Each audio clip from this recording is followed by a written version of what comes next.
me the egg. Soul crack, get some old Air Max. I told straps cause I'm always solo. Big stick, it look like a pogo. Dick, 50 shots in the dick. He got knocked out his fit, knocked out his shoes. He got knocked out his kick. All right. Like that intro, guys. Yeah, we got actually Cosmo. It goes hard. All right. So this is our second episode of CosmoCast. First episode was a success. I think we had around 400 people at any given moment listening. So it's very exciting that we're getting this thing going. And today we're going to be talking about some really interesting stuff. To get started, we're going to be going into the new tech right, and going into the world of Elon Musk, Peter Thiel, Curtis Yarvin, Mark Andreessen, JD Vance. We're going to do a little bit of discussion on science news, which is something that we're excited to be doing. We're going to be talking about quantum computing. And to cap things off, we're going to be talking about the Democrats and disarray. What is the future of the Democratic Party? Is there a future for the Democratic Party? What is the left flank of the Democratic Party doing right now? Does the abundance agenda offer a way forward? So yeah, guys, I think while we were all researching for this material on the new tech right, I think we all found ourselves going a little crazy. I think we all are. Just to give impressions before we get into the content, just like reading their nonsense, I felt like I was slowly losing a grip of just reality and my sanity. It's really like just mind-boggling. I felt so confused after reading about all this. Just confused. That's the word. Yeah, it's written very like LARPy almost. Like, you know, we'll get into it, but some of the ties to like Mark Fisher writing style, things like that, definitely felt like going down a weird rabbit hole that did not make a ton of sense. But, you know, if you're a tech billionaire or, you know, live in the Silicon Valley, and, you know, I can understand how this would make sense when you're like really high at Burning Man or something like that. But it's really yeah. Take enough ketamine and anything will make sense, you know? Yeah, basically. Well, the reality is like, you know, this stuff, you know, I think Nick Land, I think, is kind of where the Mark Fisher connection would come in. This, you know, like Mark Andreessen, you know, who's one of the big venture capitalists who's behind Trump, you know, he cites Nick Land and in his Techno-Optimist manifesto, which we'll go over and look at a little bit, which is, you know, and Nick Land is, you know, his stuff is absolutely raving mad. You know, he's talking about like hyper racism and eugenics and abolishing democracy in favor of, you know, techno capital, abolishing humanity itself in favor of AI techno gods. Like there is definitely like this kind of eschatological vision that we're seeing with some of these tech ideologues. But yeah, I think, and also some of the paranoia, I think, that we're talking about can relate to the fact that like a lot of the stuff we read to prepare for this comes from kind of conspiracy-minded people. Like one of the articles we read was the Dark MAGA GovCore Technique, which is, you know, published by unlimitedhangout.com. Actually, I'll just bring it up on the Yeah, it's worth bringing up. Maybe we can go kind of section by section. And yeah, it's worth going section by section over this because it is a pretty good overview of the different players in the scene and what's going on and some of the historical backdrop. But it definitely is written with a kind of conspiracy left ideology with all its strengths and weaknesses in mind. Yeah, the guy has to get his shot in against COVID. You know, the COVID yeah, no, he's definitely got to get his shot in about Fauci. The pseudo pandemic, as he puts it. But you know, I mean, the evidence is there. I mean, he cites a lot of these people. Right. That's the thing is like conspiracy left people, they can often be prone to making like very like speculative flights of fancy that aren't warranted. But when they stick to doing like hard fact-based journalism, they can do some very solid stuff.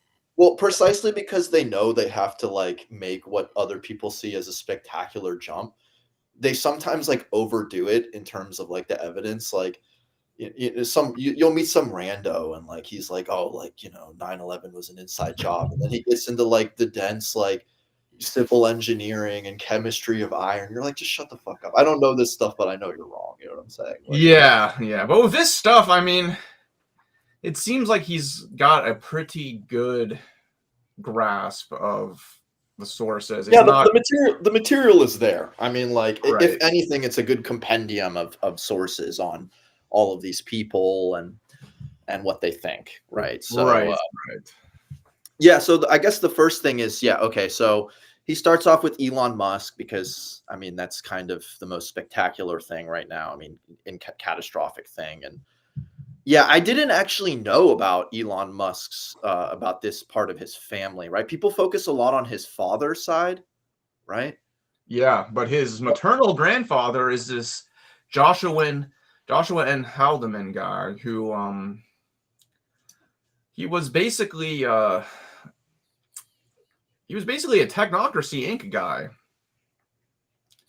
which I did not know about until I read this article. Me neither. It's worth getting into like what the technocratic movement was, when it happened, who were the players, what was its kind of ideology, and then how this organization is a manifestation of that history, right?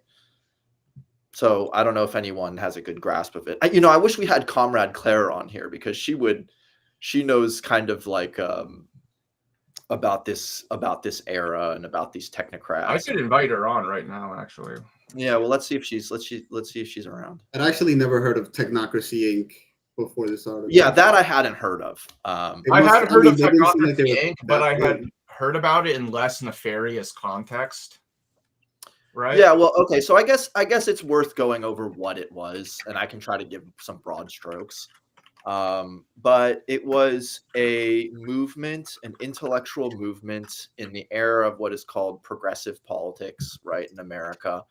And the progressivists were basically sort of these middle class reformers of a liberal persuasion, left liberal persuasion, who wanted to address what they saw as the grossest injustices and inequities of the Gilded Era, right, which was a fucking disaster.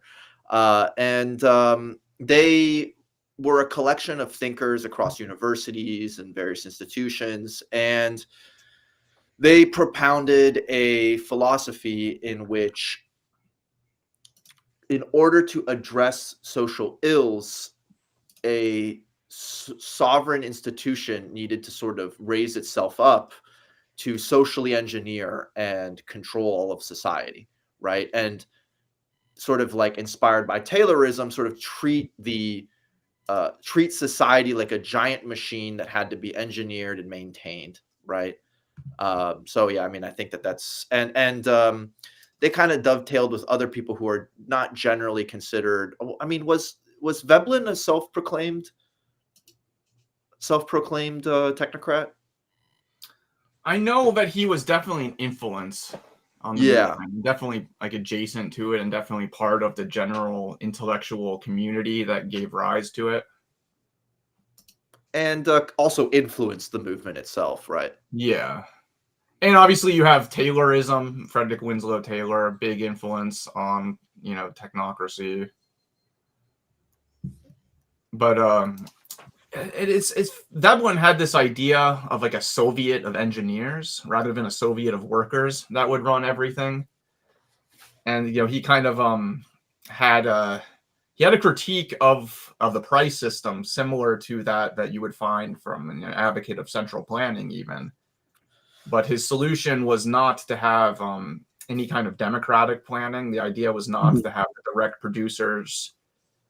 The idea wasn't to have like a kind of free association of producers that would democratically guide planning, but to put the expertise of the technical intelligentsia basically in control of everything. So I think in that sense, it's kind of similar to pre-Marxist utopian socialist. Like kind of reminds me of the Saint Simonians, actually, where it focuses very much on the administration of things. Yeah. Absolutely. I think one of us was like bringing up what is the kind of difference between the Technocracy Inc. vision and like the Soviet vision of planning. Yeah, that was me. Because when I read it, I mean, we'll get to it, but there's a part where they sort of elaborate what their plan for society is, and it really just sounds like Soviet central planning, but But not, I mean, not politically communist, obviously. but Or it's pretending to be.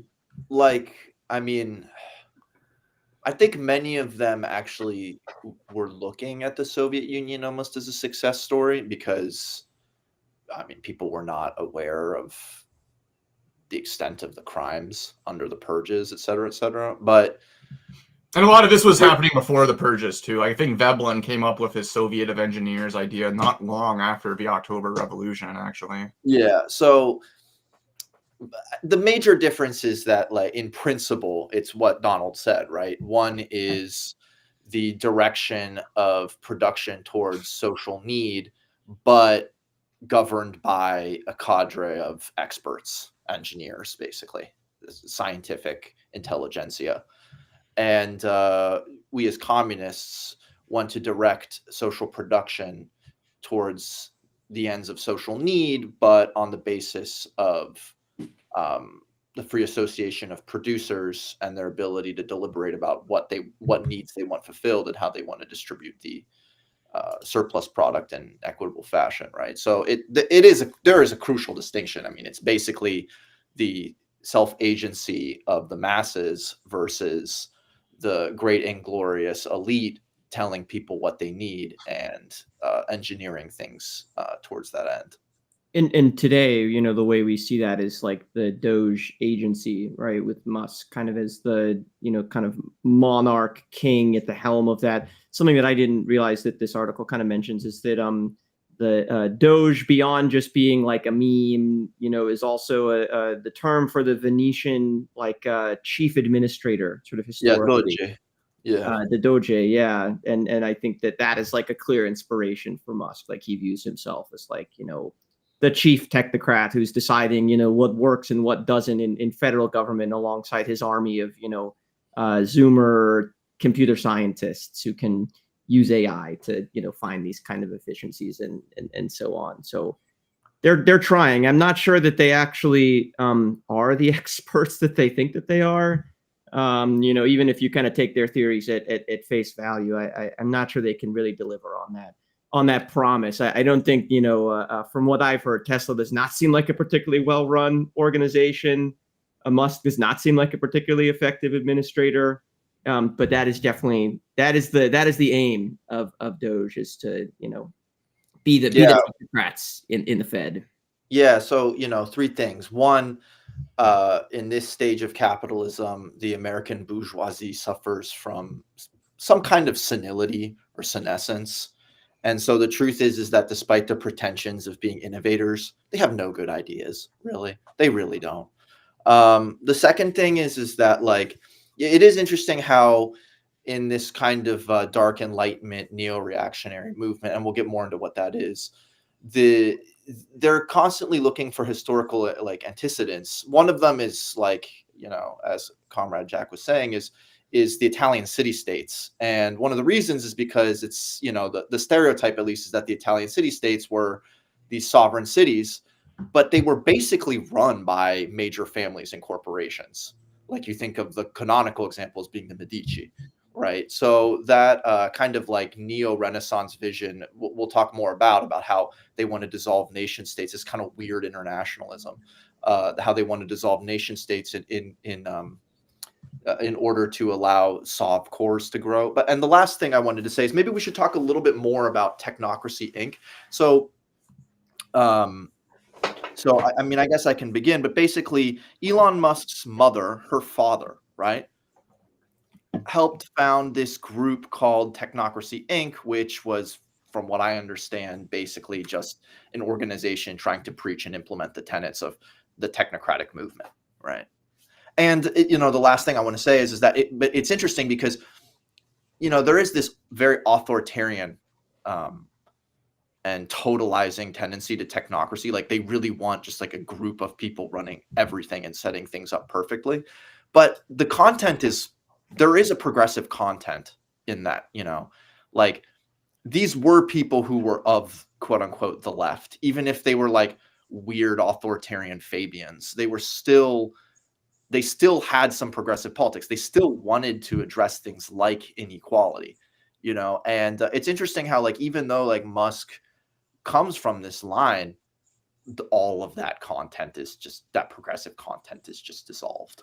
Yeah, right. I was going to say that would be like one of my critiques of how this article kind of handles the technocracy stuff, is it does kind of ignore the progressive aspects of technocracy, because there is something to say about the critique they had of the price system and its advocacy of central planning as a way to address, you know, the inequalities and anarchy of the market.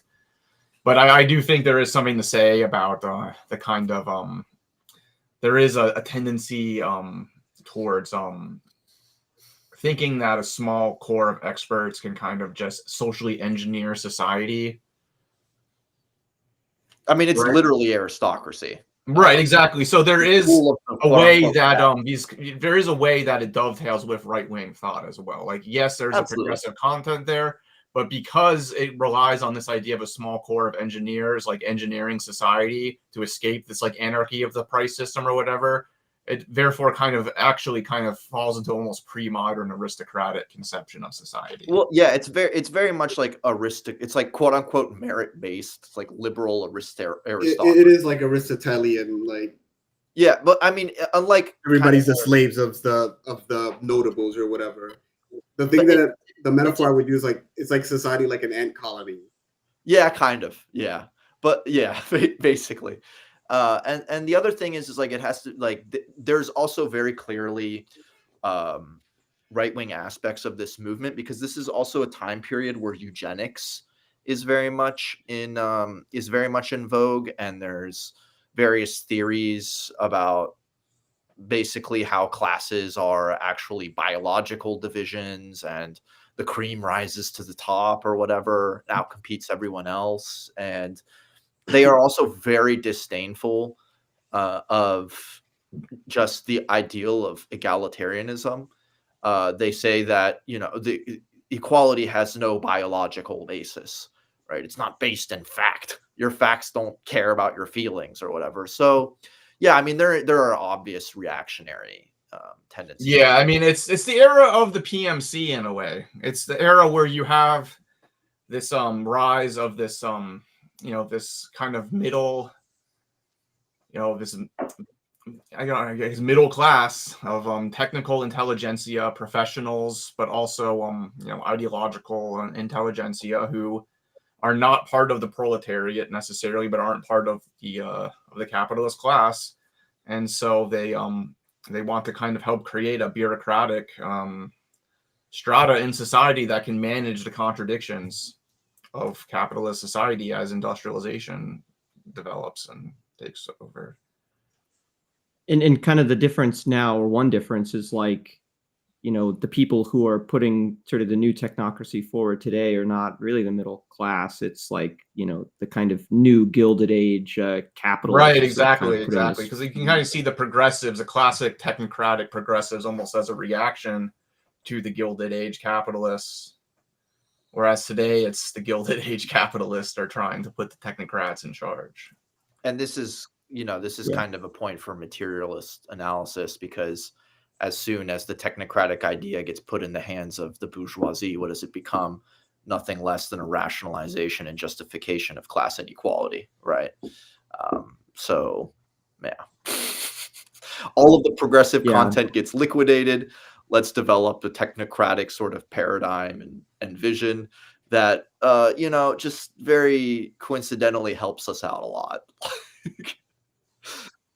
Yeah, very, very undemocratic. I want to read a quote from Curtis Yarvin. He says, the only way to escape the domination of canting, moralizing apparatchiks, so in this case, you know, kind of the liberal state, is to abandon the principle of vox populi, vox dei, and return to a system in which the government is immune to the mental fluctuations of the masses.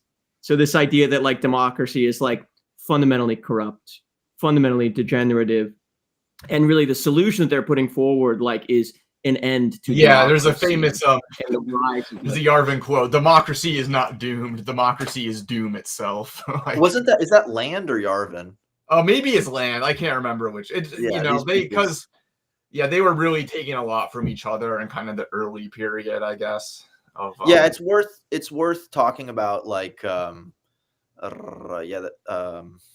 we'll talk about like Curtis Yarvin. Yeah, I think with technocracy, so this Lane Davis guy, he sees Musk as kind of trying to create the technate. He actually links the idea of seizing Canada and the regionalization idea of the multipolarity and stuff to the idea of like creating like continental technates.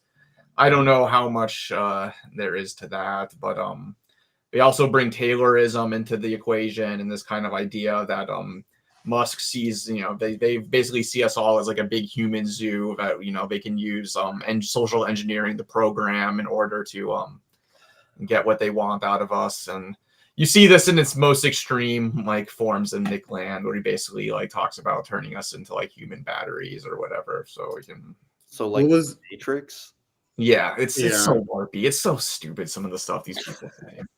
Well, we're taking the red pill, it's we're getting into the Matrix. So if it goes more into technocracy, and there's definitely some kind of Luddite tendencies in this article, for better or for worse. But here we have a kind of a vision of how the technocrats imagined their system. And honestly, I would rather have OG technocracy than what Musk has in mind, because you could tell me I'm looking at like the org chart for the USSR, and I would not.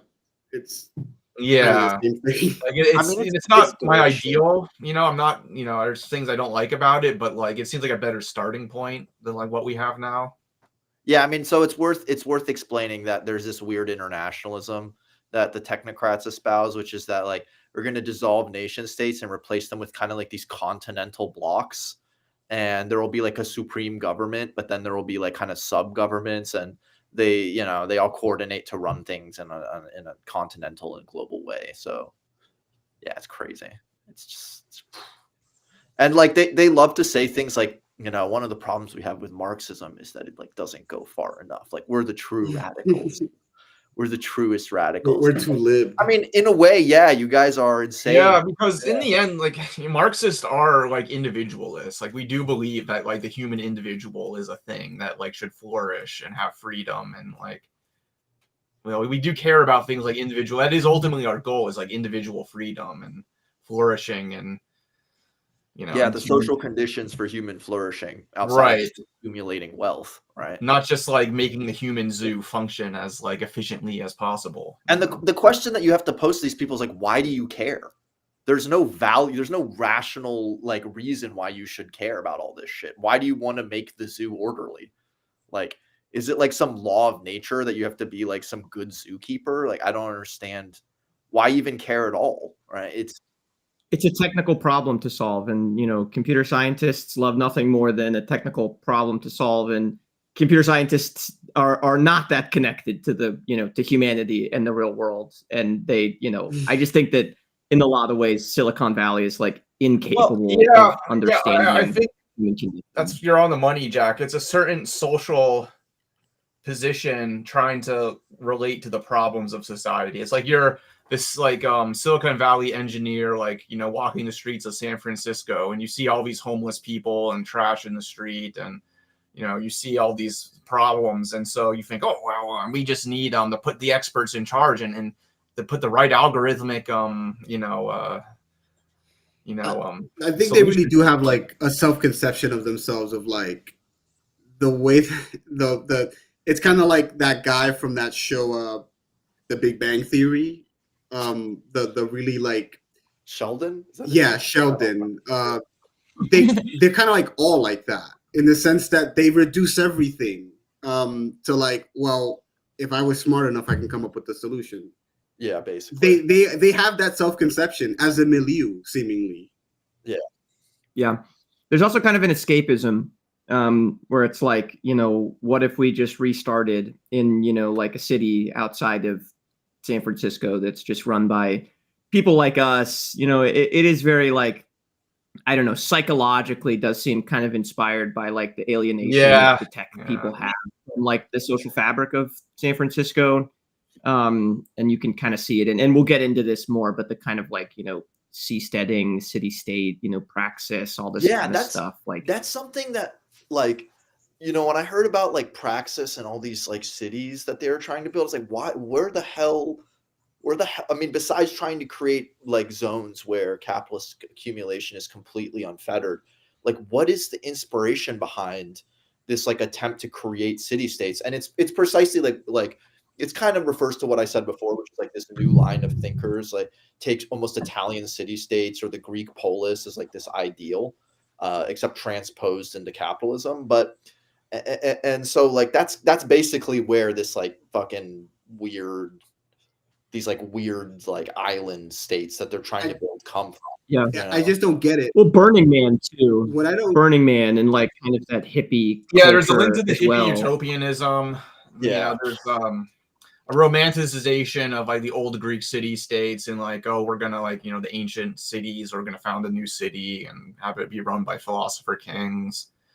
And there's also this romanticization of the American frontier and this idea that we need to like American innovation. In order for America to become like innovative again, it needs to like have a frontier. And so this is like a way for us to kind of like have a frontier again, I guess. I guess in a way we're almost like trying to LARP settler colonialism, I guess. Could I touch on like the frontier thing? Because Yeah, there's an interesting undercurrent happening there where if you read Theo, he'll say something like there was a lot of optimism, for example, 50, 60 years ago about like the future of technology. And, you know, everyone knows that in the sense of like flying cars, this Jetsons vision of the future that, you know, I guess Americans had constructed back then. And he kind of noted that in reality, that vision is fading. Like that sort of technology isn't coming. And so new frontiers need to be developed. And then there's this idea that like the internet or the cyberspace is a frontier. Planetary colonization of Mars or whatever is a frontier. So they're sort of like reduxing the primitive accumulation process or whatever, or at least conceiving of it in those terms. What I don't understand though is their class is already in charge. Like the premises that they've given for themselves of this idea that they're somehow like the true entrepreneurs and visionaries are locked out of political power. You guys are ruling. I'm not understanding where that delusion comes Well, I think it's a certain class faction tied together by its relation to the means of production, notably its tech, but also tied together ideologically by a lot of the stuff we're going to get into. And there's a class struggle. They want their faction to be absolutely supreme and sovereign. They want to have the final say on every matter in society, and they want no contest.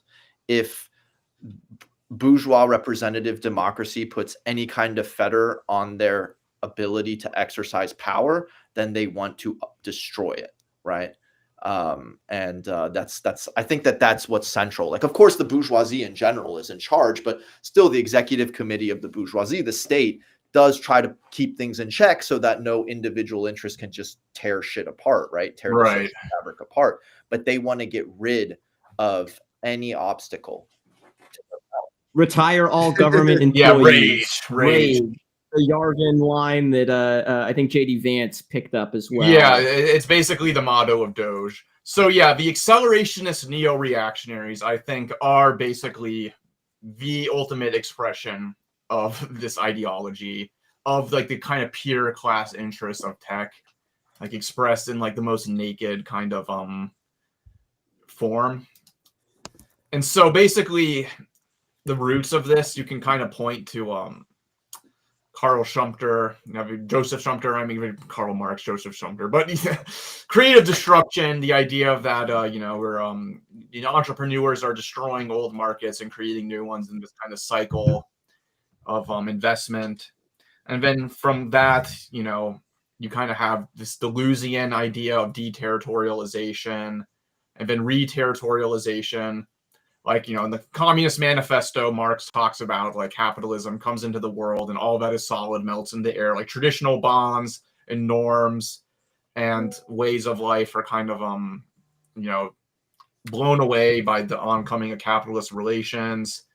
And so that's deterritorialization is kind of what Deleuze means there. And reterritorialization is kind of like supposed to be the process where like new kind of hierarchies and structures are reestablished in the wake of this process. And so this is where people like Nick Land and Mark Fisher, working from these ideas, have this thing called the Cybernetic Culture Research Unit. And it's, it's kind of a left-wing thing. They're all doing a lot of drugs and they're into like Deleuze and all this like critical theory stuff. And I don't really like this stuff very much. I think it's very overrated by modern day leftists. And, Mark Fisher, he committed suicide because of depression. So I, can relate to him in a lot of ways. And I feel bad about all of that. But as a theorist, I'm not really that crazy about him. And I think a lot of this accelerationist stuff, even with like a left-wing guys, is kind of silly and stupid. And the fact that Nick Land, who is, such a big influence on like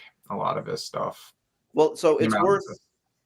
So yeah, Donald. Well, like two things. One, so yeah, like a lot of these like right-wing kind of like neo-Deleuzians are interested in economics, and they do find Carl Schumpeter's ideas very intriguing.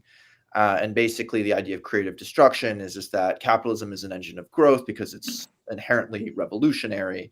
It's revolutionary in the sense that it's constantly changing and substituting new productive forces and relations of production to maximize surplus value, right? Maximize profit, right? And they kind of love this idea of just like it just tearing shit apart.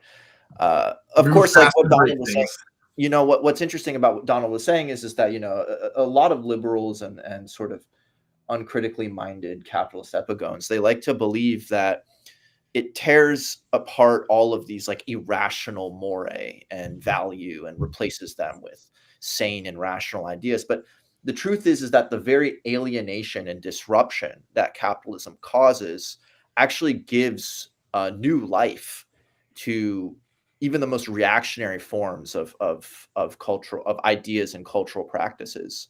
Right. It's why you have evangelicism. It's why you have like in the Arab world, the development of more right-wing forms of Islamism, political Islam.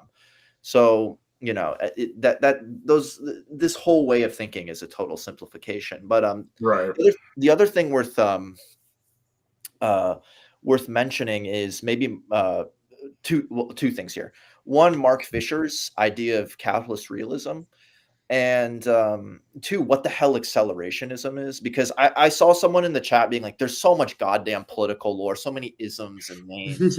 Yeah. If you're not like weird people who like looking into fringe crap like us, like what is accelerationism? So maybe people could explain or go. Yeah, I think this quote over here actually is kind of useful. So we've talked about deterritorialization and stuff. So deterritorialization is the only thing acceleration has ever really talked about.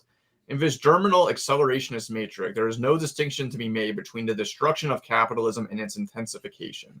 The auto-destruction of capitalism is what capitalism is. Creative destruction is the whole of it. Capital revolutionizes itself more thoroughly than any extrinsic revolution possibly could. So basically what he's saying here is that the idea that capitalism will be kind of destroyed by a force external to itself is wrong. And instead, what we kind of need to look at is not the destruction of capitalism by something outside capitalism or different from capitalism, but rather capitalism is going to essentially fully realize itself. And that's kind of the idea of accelerationism, basically. Is that the creative destruction of capitalism itself and capitalism's process of destroying and creating anew is itself the revolution, kind of. And so instead of trying to like hold back the destruction of capitalism and deterritorialization and all these processes, we should kind of embrace it, actually. So is this kind of connected to the idea of like from the tech industry about kind of disrupting, XYZ industry? Right. And it's I also think that comes before this, actually. Like the whole idea of disruption kind of actually like develops, and then this is almost a theorization of it, I think you can even argue.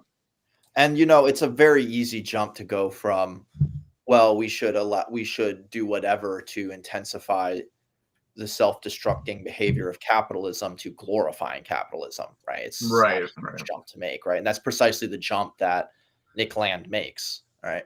Right, because there was an attempt to kind of do like a left accelerationism, which was kind of it's like, well, we should embrace technology and modernity and like and reject folk politics and like kind of try to like escape like traditional like forms of political organization, and that didn't really go anywhere. But the right-wing form of it, like with Nick Land, is very much going somewhere, is how it appears. But yeah, so this accelerationist stuff, it's also connected to the idea of the Dark Enlightenment, which comes from Nick Land. And Nick Land's, he's got this essay, The Dark Enlightenment, where he basically we also have some chats, so I'll get to those in a second. But yeah, the whole idea of like Nick Land's Dark Enlightenment is kind of basically like racism is a biological fact. That's one of his big things. Like liberal humanism and any kind of like universal humanistic ideology is like fake, and like eugenics is like good. And that's like really kind of like the main like break between him and like the left accelerationists is like the racism. Like he has this whole idea of hyper racism, but like it's different from like white nationalism in the sense that he like looks down on like poor white people as much as he would look down on like poor black people, for example. Like it's very much just like this hyper elitist, almost kind of like a vertical racism where it's almost like a kind of like what I imagine Elon Musk's racism is kind of like, where it's just kind of like IQ based. Well, let's say it's eugenical, right? Yeah, it's very eugenical. It's not like and white people need to stick together because we're white people and that's our heritage. And, it's like, it's not like that kind of white nationalism. It's more of a kind of hyper elitist, like racism. Like racism. It's basically like genetic elitism. It's eugenics. It's really nothing new. And Death to Bill makes a very good point, which is that, and this is very typical of, not to be a hater, but of a lot of critical theory, which is just equivocating words. They use revolution in two completely distinct ways. One, revolution is basically just revolutionizing the productive forces, and two, revolutionizing the social form. And they conflate the two, and they say they basically could just completely conflate the two. So they say there's a revolution in the productive forces, there's a revolution in the social form, and then they say, well, the revolution in the social form is the revolution of the productive forces. It's not. It's really not. It's not that simple. So yeah, they're just equivocating. They're just that's typical, just sloppy thinking. Anyway, so yeah, we got Nick Land, and then Nick Land inspires this guy Curtis Yarvin, who is writing a blog called Unqualified Reservations under the name Mencius Moldbug, which is just like such a cringy LARPy name. What the hell is Moldbug? Is there some reason for this? It's just like, I guess it sounds like a Lord of the Rings name because he likes to talk about like hobbits and elves and stuff. God. Peter Thiel, isn't right? Mencius like an old Confucius philosopher or something? Yeah, I guess he sees himself as like like some kind of Confucian mage. What a dork. Why didn't people just throw this guy to death, bro? But yeah, so this is like from 2007 to 2014. He I guess he made a bunch of money in tech, and he has this blog that kind of becomes popular among like certain tech people. And this is what he looks like, Curtis Yarvin. This fucking guy. And he's working from this Dark Enlightenment accelerationist kind of perspective, but he's very much he's working from a kind of anarcho-capitalist, like Rothbardian perspective as well. Like he's definitely This is the Ubermensch. yeah. You gotta be fucking kidding me. Yeah. Oh Jesus. So he basically like has this idea of the cathedral, which is like basically like the hegemony, as Marxists would put it, but like it's like the progressive, like liberal communist hegemony, basically. Because he has this whole thing that like he literally has an article called "America is already a communist country," or he basically argues that like through the new left, like communism already has basically taken over the country, and that basically democracy and communism are the same thing, which is kind of true. But his argument is basically, you know, because of like political correctness, because like he can't get like funding to like, you know, fund his like eugenic laboratories or whatever, that we basically live under like a communist dictatorship. So therefore, like there's this cathedral, which is like basically like the kind of liberal progressive hegemony that is holding everything back. And yeah, so, and it first off, we just have to say they're always shitting on America as if it was like exemplifying democracy, but as anyone with like 2 brain cells knows, it's not democracy. People cannot effectively influence their governors, like basically at all. We have really no choice. We live in a one-party state in the sense that if you have a certain set of politics, you have one choice and shut the fuck up. And if you don't abide by this choice, you get socially ostracized and you're alienated. So yeah, it's very annoying to see them call basically anything which prevents them from just being total ghouls democracy.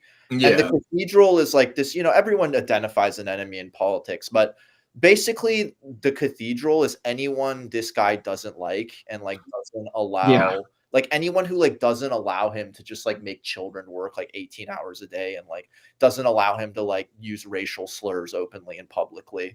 Like that's what the cathedral is. And it's just this pretentious philosophy that's just nauseating. Yeah.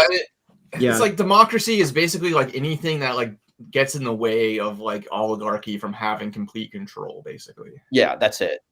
Yeah.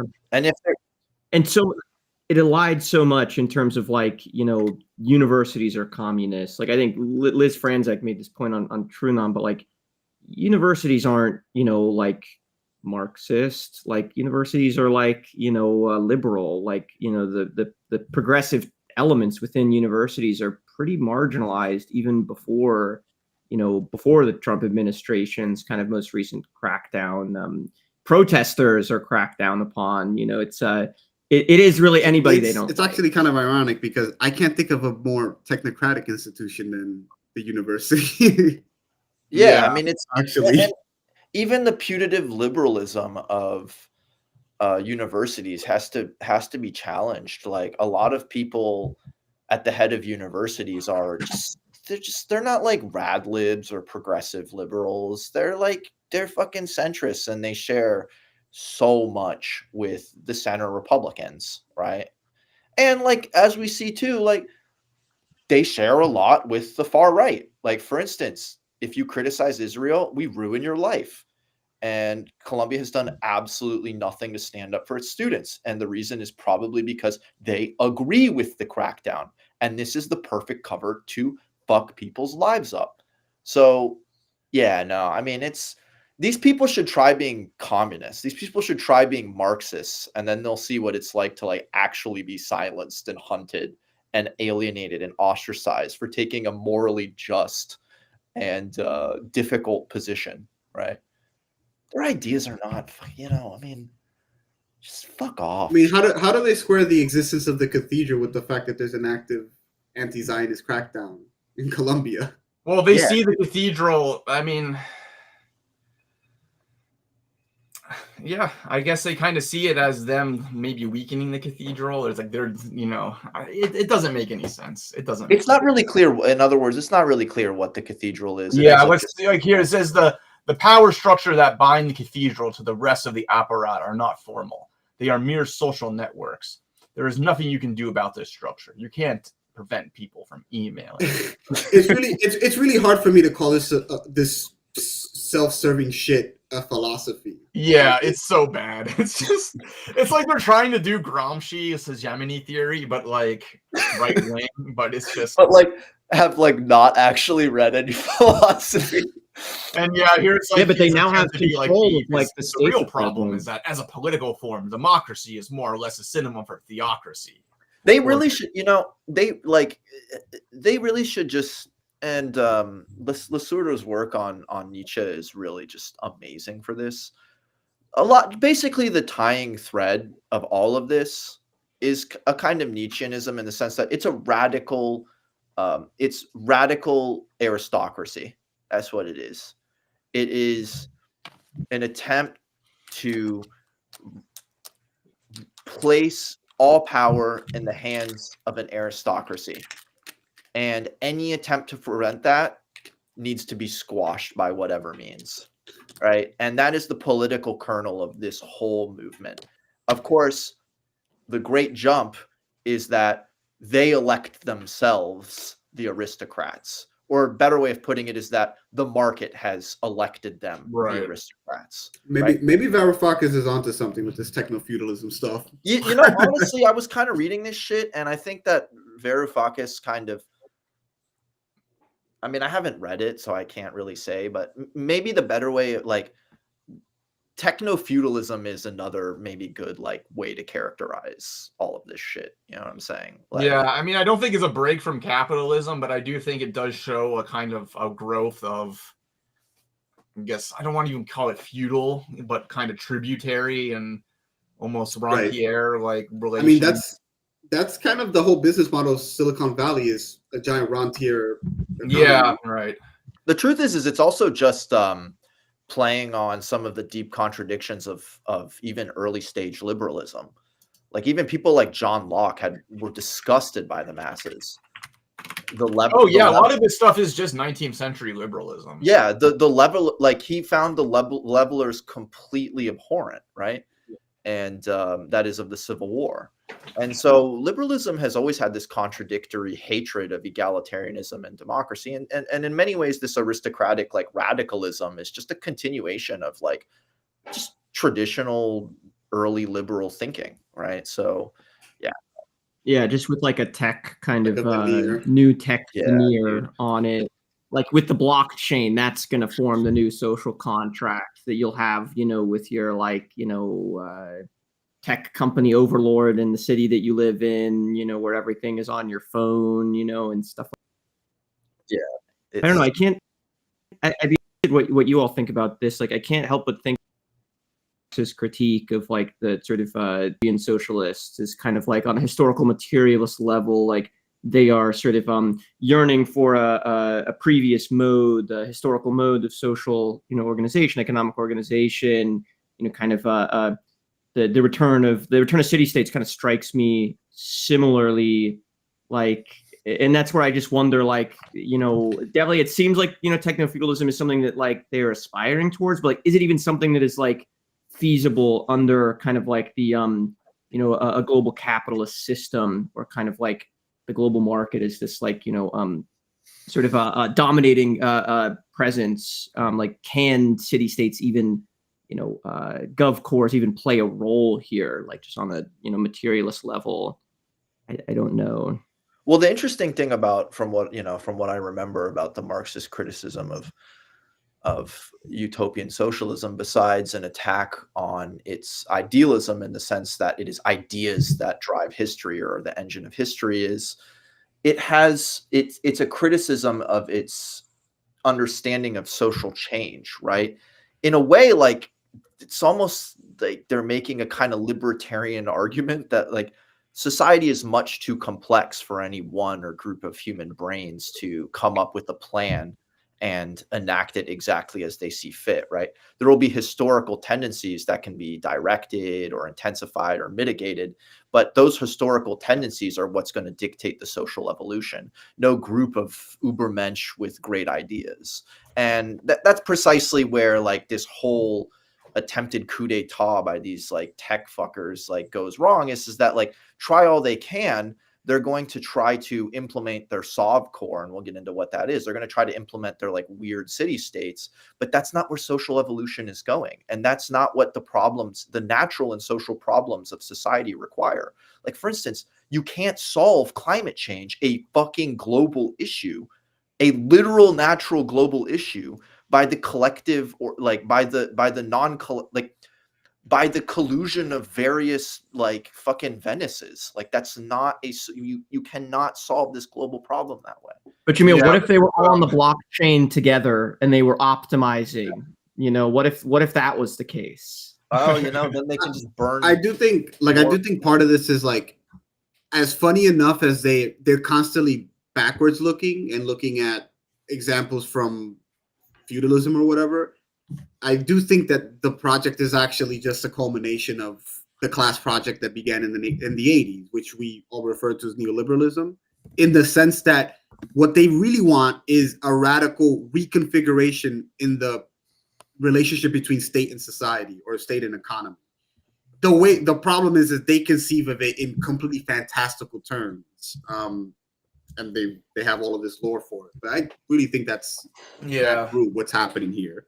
Yeah, well, there's the whole idea of cameralism that you get from Yarvin, which is basically the state has public finance, the administration of order, and the economy, which is the relationship between state and society, which is basically social engineering. And so it basically the idea is, essentially, it comes down to running the state like a private business to maximize the efficiency of the business as a state. And so the idea is basically the ideal world for Yarvin is thousands, even tens of thousands of neo-cameralist city-states, mini-states, neo-states. They own and operate these neo-states as for-profit sovereign corporations or software. So basically the idea is that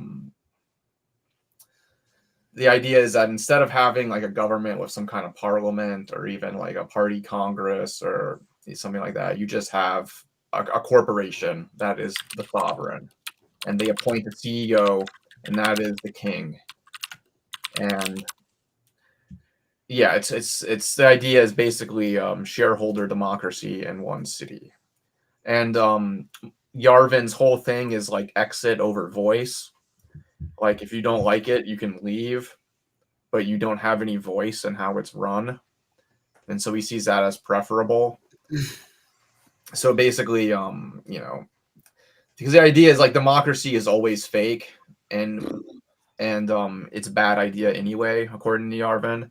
So even when it does exist, it's fake, and it shouldn't exist anyway. So I don't, So basically, and he also calls his idea formalism, which is basically like, because democracy is already fake. Basically, it's you're kind of like formalizing the relations of power that are already like real, just kind of like obscured by this fake democracy, according to him.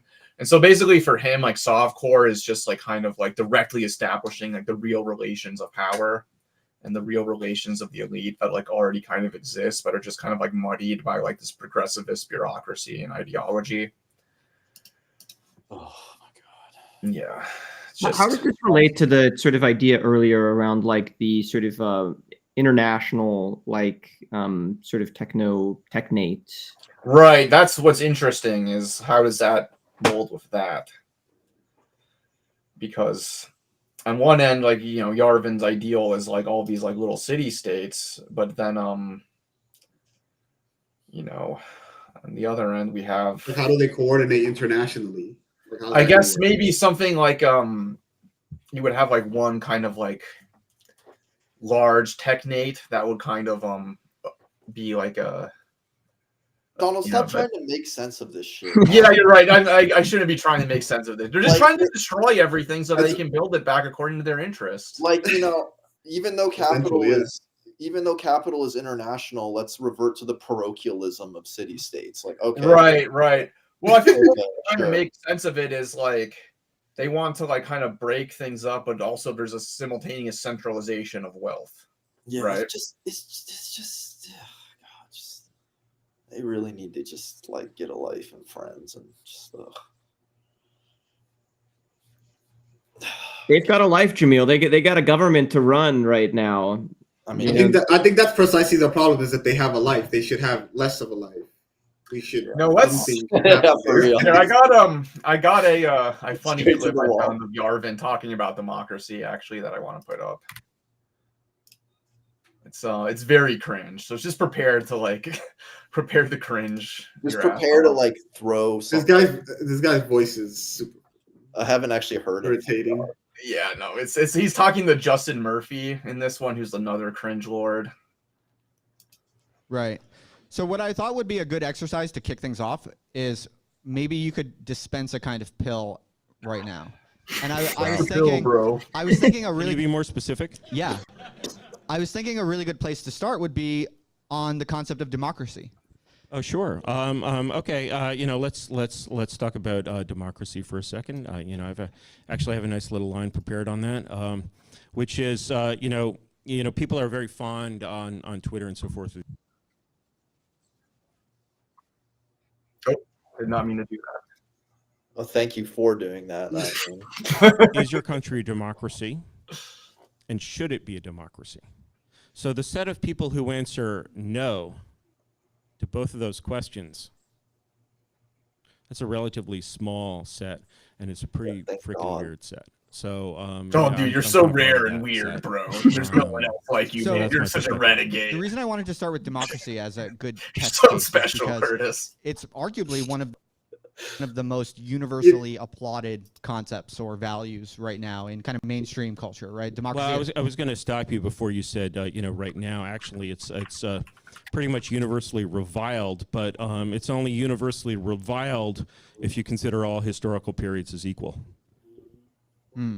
Right. For most of the history of the term, it was a bad thing. Yeah, because Yes. people, According saw, to the the ruling history class. of Athens and so Yeah, forth. the and, ideas of history the- Athens the ideas of basically the is era, the independent ideas of the ruling principality class. basically ends with democracy. And the history of the Roman Republic ends in a very turbulent way. Right. And so, who's it? That John wasn't Adams, democracy. the greatest American political philosopher, of course, second president. I'm trying to recall his words on democracy verbatim, but he's like, this is the worst political system ever, and this is one of the founders of the main philosopher of the main person whose kind of political writing still holds up from the American founding. Yeah, the fucking Yes, slave that's right. owner I mean, for most didn't of the, like the democracy. history of the term democracy, it Right. essentially means what we now think of as something like anarchy. It's just kind of seen as synonymous with chaos, something to be avoided. Or if you're familiar with the word populism, used as a pejorative. So one simple example that I sometimes use is, let's take two words, politics and democracy. So you'll notice that when you think about those words, you have very different associations with either. So suppose you were to say, "Oh, No. we're going to politicize. No. this. What are We're you gonna talking about? Politicize U.S. foreign policy. We're going to politicize the State Department. We're going to politicize the coronavirus." Okay, just shut this shit off. It's clearly a very No, hold on. but How if is you're he going to even saying? democratize this, if you're going to bring democracy to China or whatever, wasn't there that great Guns N' Roses album, Chinese Democracy? Can you buy that in China? I Bro, this sometimes guy's wonder, riffing. Oh, no, no, China? Yeah, so, you can. if you're going to sure. democratize Why- something, why would you want there's absolutely no question that democracy has a completely positive set of associations, and politics, like office politics is bad. Yeah, Anything. All right, I can't. Yeah, I can't. This, Can you you get pause it real YouTube. quick? No, I'm sorry. Like, once again, this radical, this aristocratic radicalism very much taps in to the initial contradictions of liberalism. Early liberals were almost universally critical of democracy. Yes. They Mhm. almost they saw representative forms of democracy for the ruling class as an effective fetter or as an effective obstacle to royal power, right? Because it allowed them to basically have sovereign rights over their property, over its use, over the exploitation of labor, et cetera, et cetera. So this notion that liberalism is somehow, which is the animating philosophy of America universally, that it is somehow profoundly democratic is bullshit. Almost all of the democratic advances made in the 19th and 20th century were either made by radical liberals like Rousseauists or socialists. Yes, And exactly. its agent was the working class. So it's just like, it's just the most historically illiterate, philosophically impoverished nonsense. And it leads me to wonder if they know that, if they honestly know that. And, you know, it's infuriating. Just read John Locke. Do you expect like the new tech Aristotelian aristocracy to read history, Jamil? Yeah, oh, I think Yarvin does read history.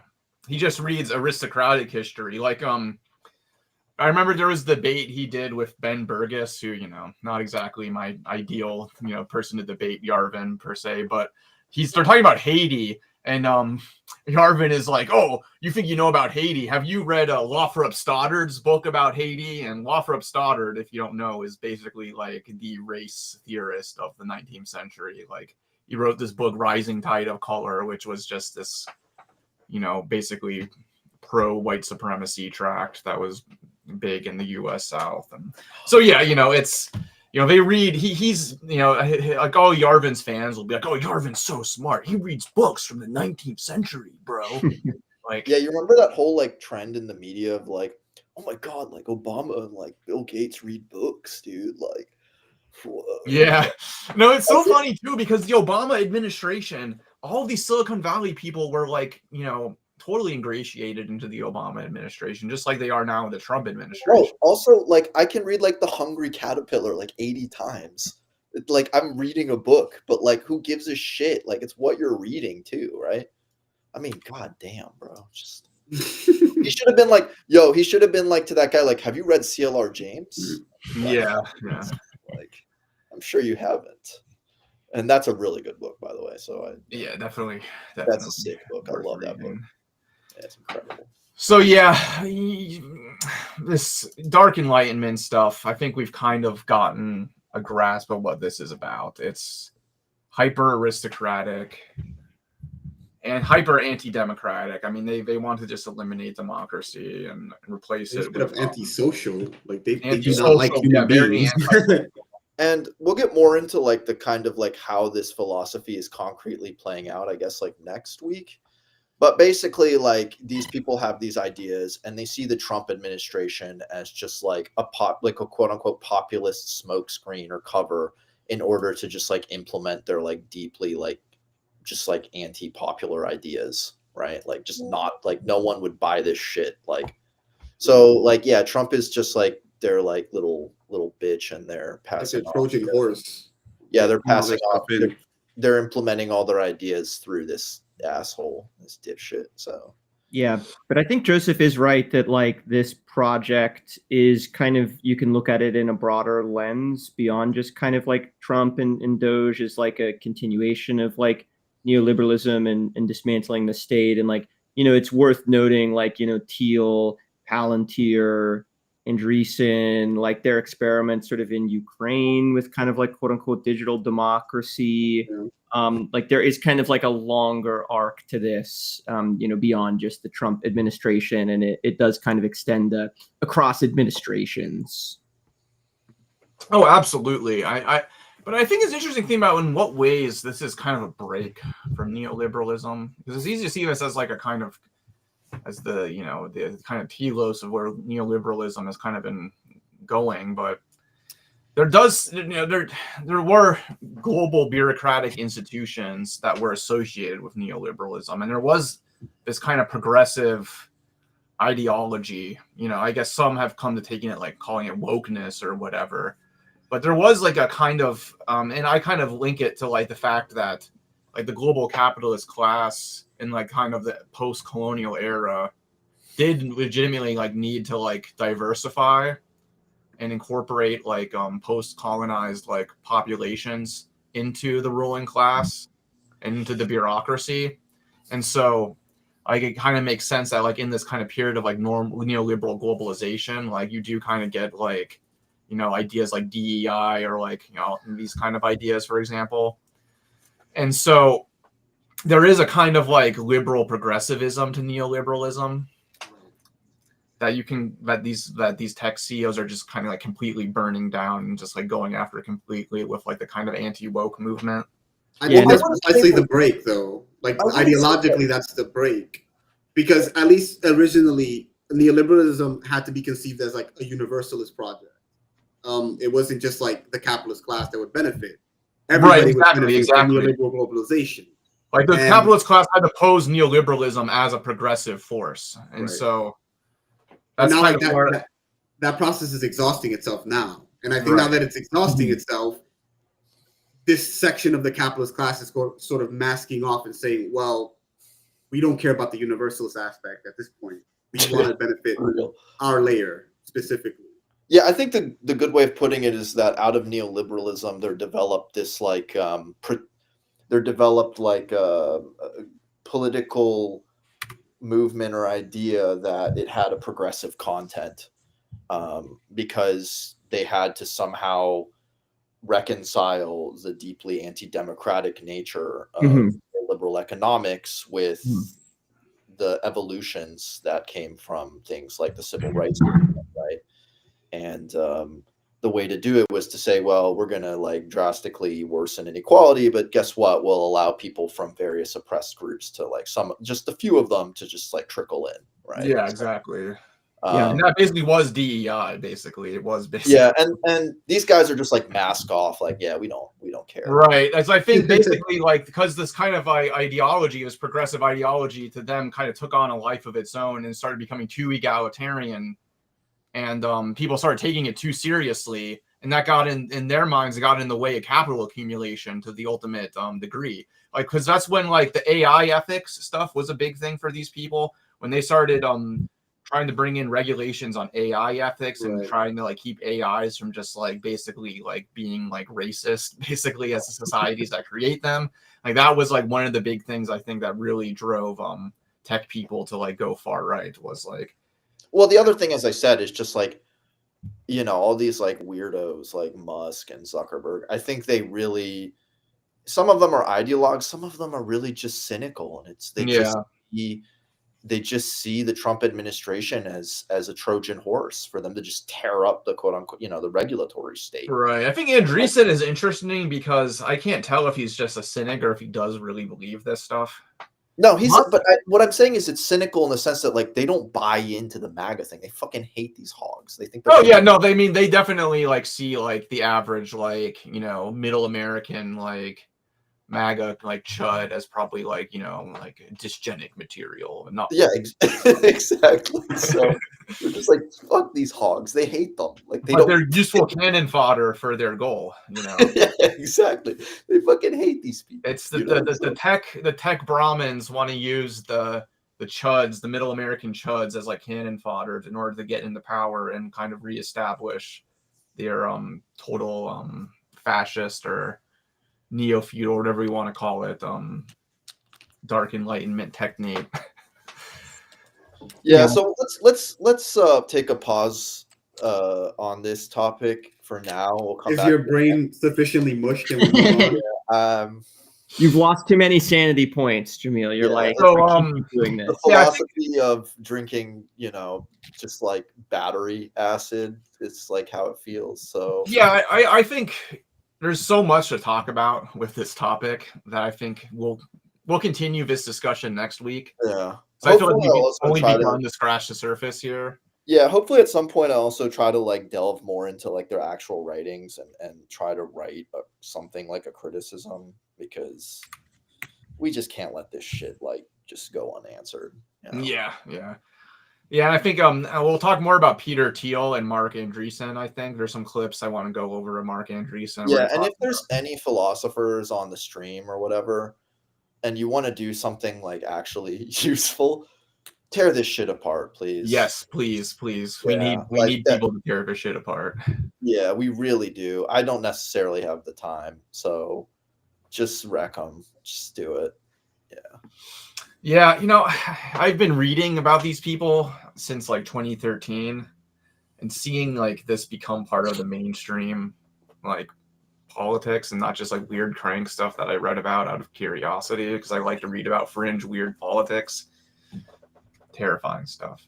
What did you call it? You told me you were saying it was called the Dork Enlightenment. Yeah, the dork enlightenment is like what people called it back then, because it was just like so obviously just like super dorky tech people, like incel types with just like antisocial like ideologies, like just writing about their fantasies of like dominating the world, basically. Yeah, these people fuck though, just in kind of weird, Yeah. And it all crosses over with all these weird like Silicon Valley like sex cults, I imagine, and stuff. But anyway, let's talk about science and technology. Actually talk about science and technology in a positive way, and actually talk about not the people who are using it to destroy our world and ruin our lives, but how we can use it and learn about it today from a Marxist standpoint, as Marxists. So yeah, we're going to go over quantum computing. Nice. I don't know what that is. Yeah. Jamia, what the hell is quantum computing, and what do you want to tell us about? So yeah, we have a series of questions that people, that my comrades here asked me about quantum computing. So the first question people have is like, what is quantum computing and what makes it different from a classical computer? So let's start. So first we have to understand what constitutes a classical computer. And what constitutes a classical computer is that it is digital, programmable, and Turing complete. So the first thing to remark is that in history, a computer was someone who did computations. Like it was literally a human being. Humans, they tend to automate away labor. Capitalism intensifies and directs this process towards the end of accumulation. And so the human computer was replaced by the machine. So a computer is an agent which does computations, okay, obviously. It takes inputs of strings or pieces of information. It does something to that information, and it spits out either new or modified information. As a limit case, it can also do nothing, right? So a digital computer is one that represents all information as a string or series of binary digits, which we call bits. I can encode all numbers, all letters using only 0 and 1. A programmable computer is one where I can write a series of zeros and 1, and the machine uses that series to then act on an input of zeros and 1s to give me an output of zeros and 1s. That is, it can store programs, recipes, which act on information to give me new or no information. And that's what we're using right now, right? Yeah. So you'll see. Yeah. So a Turing complete computer is one, and this is Turing completeness is an adjective or an attribute that, that in order to rigorously understand, you need to use theoretical computer science. But I'm going to simplify it here, and I'm going to say that a Turing complete computer is one that can compute anything which is computable by a human being. And it turns out that people smarter than me, like Alan Turing and Alonzo Church, figured out what being computable means.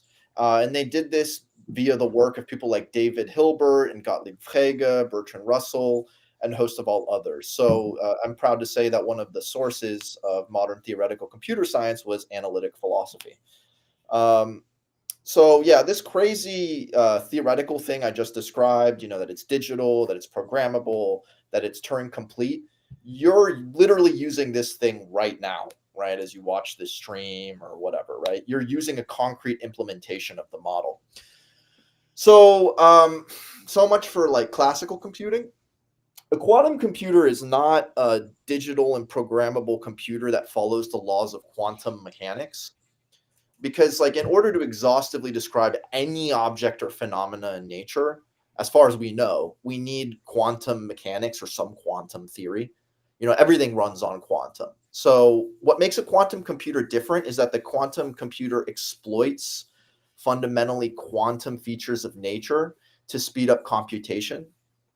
And these features are principally, though not exhaustively, what we call superposition, intrinsic spin, and entanglement. So I actually am writing a little paper on what these mean. I'll give like a baby version of what these things are. So let's start off kind of like with the quote unquote easiest one to sort of intuitively understand. So which is entanglement. So I take two particles, two atoms, and I make them kiss, right? And now somehow I drag one particle to one end of the universe and this other particle to the other end of the universe. Now, I act on this particle. I want to figure out what its position is. Well, it turns out that you would think, okay, well, I act on this one, nothing happens to this one, right? Well, it actually turns out, if they're entangled, that as soon as I act on this one, I know what this one is. I know the state of this one. It's like incredible. It's like, if you think about it, there's like just no analog in our daily lives, right? We know that if something happens here, there has to be some series of events that cause something to happen here, right? And in the language of physics, we say that it's almost as if this particle sent a signal to this other particle at a spooky action at a distance that is in a way that, you know, that is instantaneous, even though we know that causality has to follow relativity, which is to say that no signal can propagate faster than the speed of light. So that's an incredible feature of nature. And it turns out that in quantum computers, we can like exploit that feature to, you know, reduce computing time or to like encode more information, right? So the second thing is superposition. Like, how do we encode information in a quantum computer? Well, basically, it depends on something called superposition. And I really can't get into like what this is. As I said, I'll publish like a series of notes like from this interview and people can look more into it. Basically, it means this. When I say I have a ball, it can be either red or blue, right? If it's red, I know it's red, right? Now take a quantum ball. This quantum ball can be in a superposition of red and blue, right? What that means is this. Before I look at the thing or I measure the thing, I only know the probability that this thing will be either red or blue. But once I measure it, once I look at it, it's either red or blue. So with quantum information, basically, we can represent our bit, our qubit, as a superposition of states. And in a way, what that allows us to do is store, once again, more information using just one piece of data, one qubit. The last thing is spin. It's not really that important. I won't go into it. So yeah, but that's basically what a quantum computer does. It uses quantum features of nature to solve problems that no classical computer could solve either ever or in a practical amount of time. So yeah, so Because it's more efficient. so for certain, the theory is not super well understood, but for certain classes of problems, certain kinds of problems, as I said, a quantum computer will have advantage, which is to say there's certain kinds of problems which a classical computer can never solve. It just would take infinite time, which doesn't exist. And it turns out that there are other classical problems which would take, 100 years, and that's also not practical. Well, it turns out that for certain classes of problems, we've proven that quantum computers can either solve the thing, period, and or can solve the thing, can solve the thing in like a practical amount of time, a month, not 100 years, right? So yeah, it for certain classes of problems, not everything, it has advantage.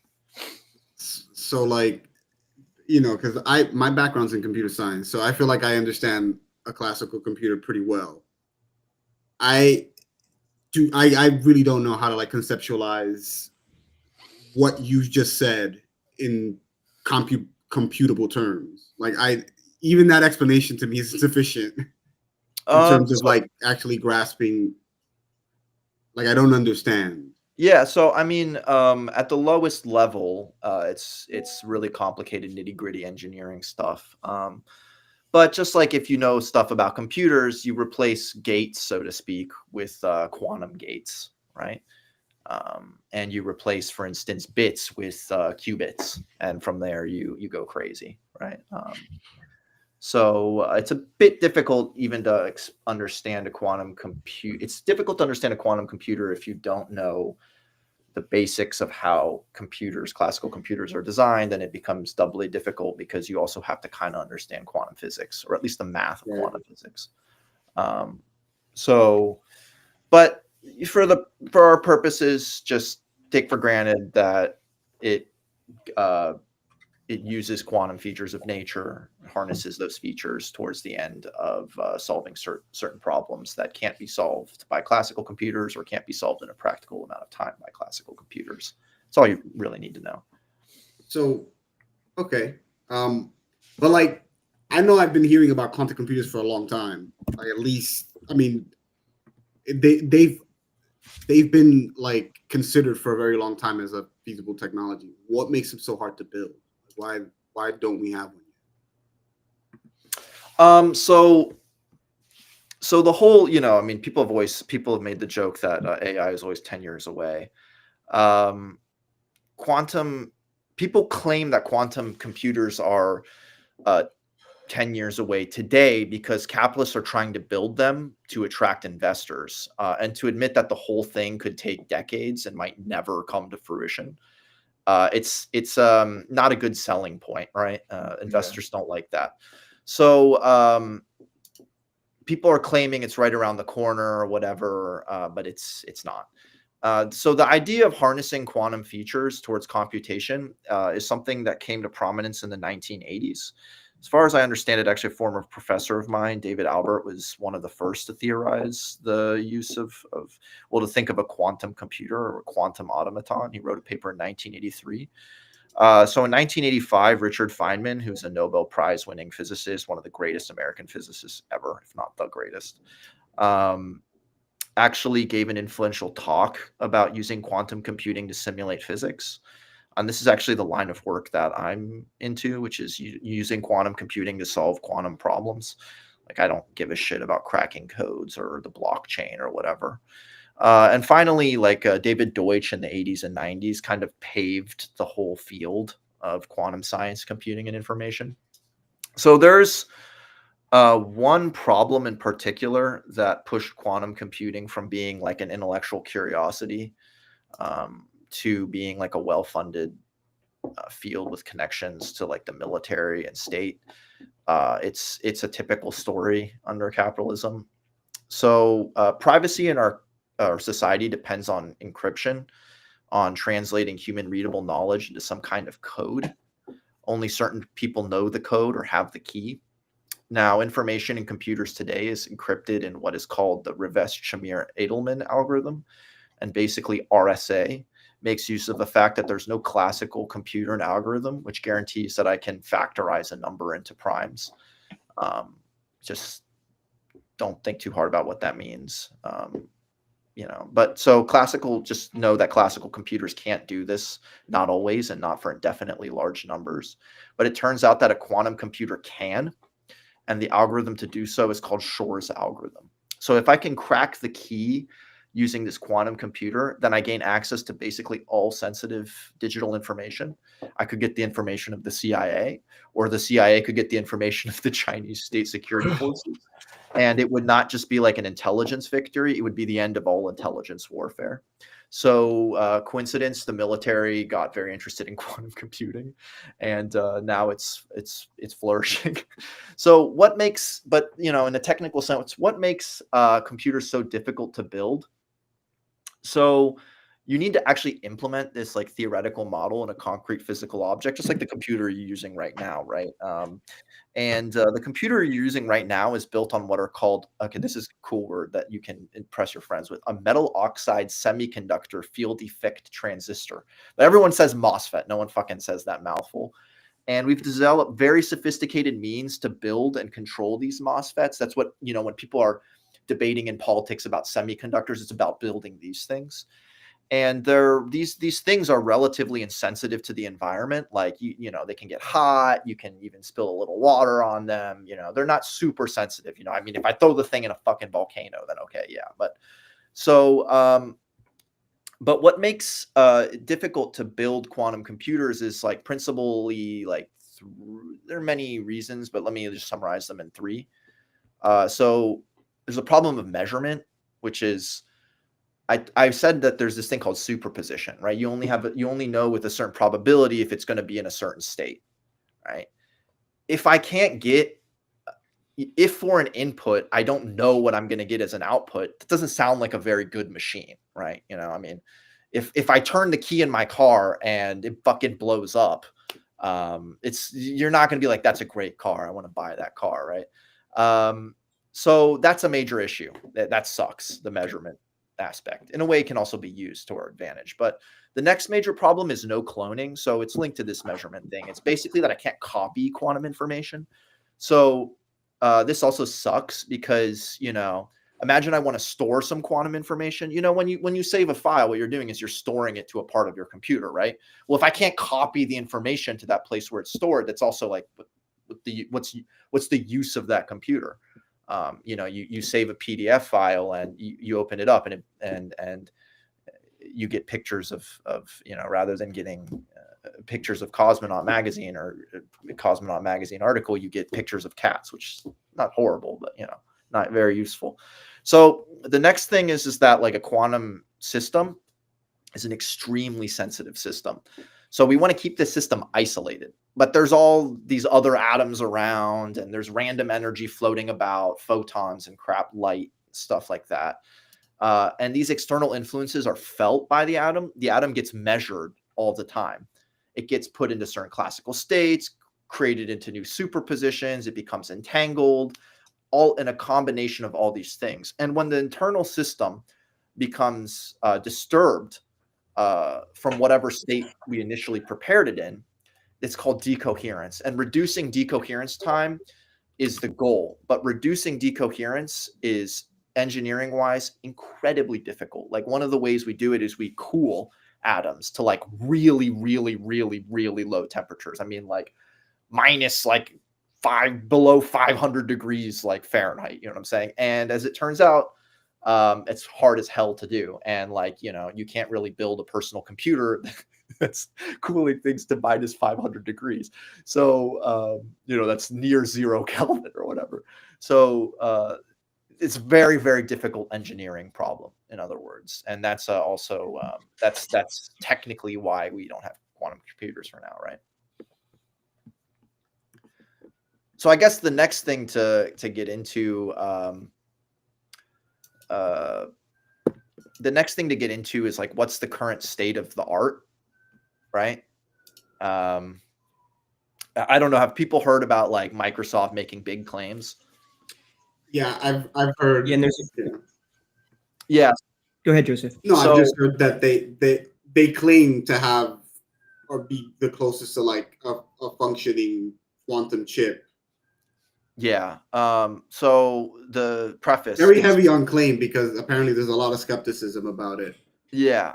So right now there's a bunch of competing platforms or implementations of a quantum computer, like superconducting, trapped ion, photonic, phononic, and now apparently topological. So like state of the art, IBM has a system called Condor, and it has 1,121 qubits or bits of quantum information. They routinely do experiments with dozens or even hundreds of entangled qubits and thousands of 2-qubit gates. And if you compare this with like your typical modern computer, so your typical modern computer has like 10 billion transistors in it, acting on 16 gigabytes, which is like 1 times 10 to the 11th number of bits. So of course it's not a comparison of apples to oranges, but we're like really far away from a general purpose quantum computer. So Microsoft like recently declared that it produced a quantum chip called Majorana. So like one of the things I want to start off by saying is Majorana was an Italian physicist. He was a friend of Enrico Fermi, who's fucking one of the greatest physicists of the 20th century. He himself was an amazing physicist, but he was also a hardcore fascist. Yeah. And he mysteriously Gonna say. disappeared. Yeah. So I like to call it the Mussolini chip because it's just fucking weird to name your, name your chip after straight up fascist. So jokes aside, so Microsoft claims to have built a computer chip using what are called topological qubits. So first off, don't be worried if you don't understand a bunch of the words I say, but it's cool to know these words. You sound cool saying it, so let's use these words. So they built it with what are called topological qubits, and these topological qubits are implemented with what are called non-abelian anions, which is Sounds awesome. yeah, it sounds cool as hell. It's cool. So just like in layman's term, an anion is something that can only it's a particle that can only exist in a medium in 2 dimensions. So it lives only in 2. It's like flatland. You know what I'm saying? Like it only lives in flatland. So here, this non-abelian anion is called a Majorana zero mode. So not only have they claimed to have built a chip with this thing, but miraculously, they're the first to have created this quasi-particle. Like it's literally never been observed, much less created before. Like it was a pure hypothetical, and no one had ever seen one or done an experiment to give evidence that it exists. So this would be like, if they achieve this, it'd be a milestone in quantum computing and just like physics in general. It turns out that like topological qubits, they promise to be like more robust to errors. Like I was talking about all that like coherence, decoherence shit before. Basically, it would help us mitigate that problem. And there's like a lot of skepticism in the condensed matter world right now about these claims. Like they published their findings, like Microsoft, led by a guy called Chiten Nayak, who's a famous condensed matter theorist. And even the editorial team of Nature wrote, the editorial team wishes to point out that the results in this manuscript do not represent evidence for the presence of Majorana zero modes in the reported devices. The work is published for introducing a device architecture that might enable fusion experiments using future Majorana zero modes. Basically, they're saying we are not really buying it. There's not enough evidence to show that. The claim that they have built a topological or chip with topological qubits using this Majorana zero modes. And the lead of the effort, Chetnan Nayak, he responded, look, we have a topological qubit that's behaving fully as a qubit. How much more do people want? So he's just like exasperated that like people don't accept that without evidence. They're not going to like accept their like huge Nobel Prize winning claim. Apparently Nayak claims that like another paper is going to come out to silence all the haters. And Microsoft claims it's going to be able to scale the number of qubits into the millions in the next few years. It could very well all be bullshit. And this sort of like grandstanding is very typical of the industry of quantum computing, like where the dynamics of capitalism dictate like grand promises to shareholders and to the red heifer like of the market. So it's basically most likely bullshit. Yeah. Okay. That's what it kind of sounds like. They're making grandiose promises in order to secure funding and investment. Yeah. It's very typical, as I said, of like the industry. It's another thing that sucks about working in the field is that like you have, you know that there's like the shadow of the military and industry like looking in at your work and being like, is this gonna like? And that's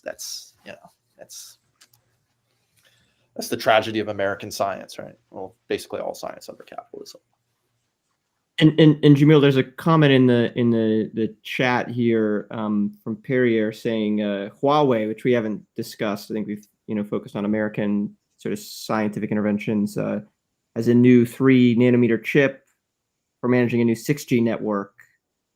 I don't know exactly. I can't parse this, but I did want to flag, since we're discussing kind of the state of the art. Well, I mean, from what I understand, I have to look more into it, but they're not quantum computers. They're just classical computing. I mean, it would just be part of the Chinese industry and states' attempts to compete fully with American tech, which it's proving to be able to do. You know, like DeepSeek was a major victory for them,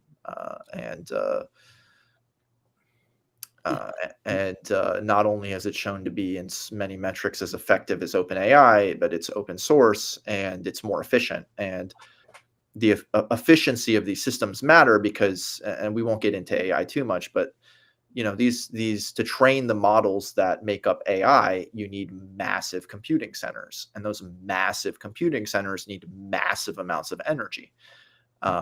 It's projected that you know, given the rate at which OpenAI is buying up chips and setting up data centers, that it's going to be consuming percentages of global energy use. So the efficiency of the model matters, right? And DeepSeek did precisely that. So they're competing, and in some ways, they're showing that they're more efficient, they're better.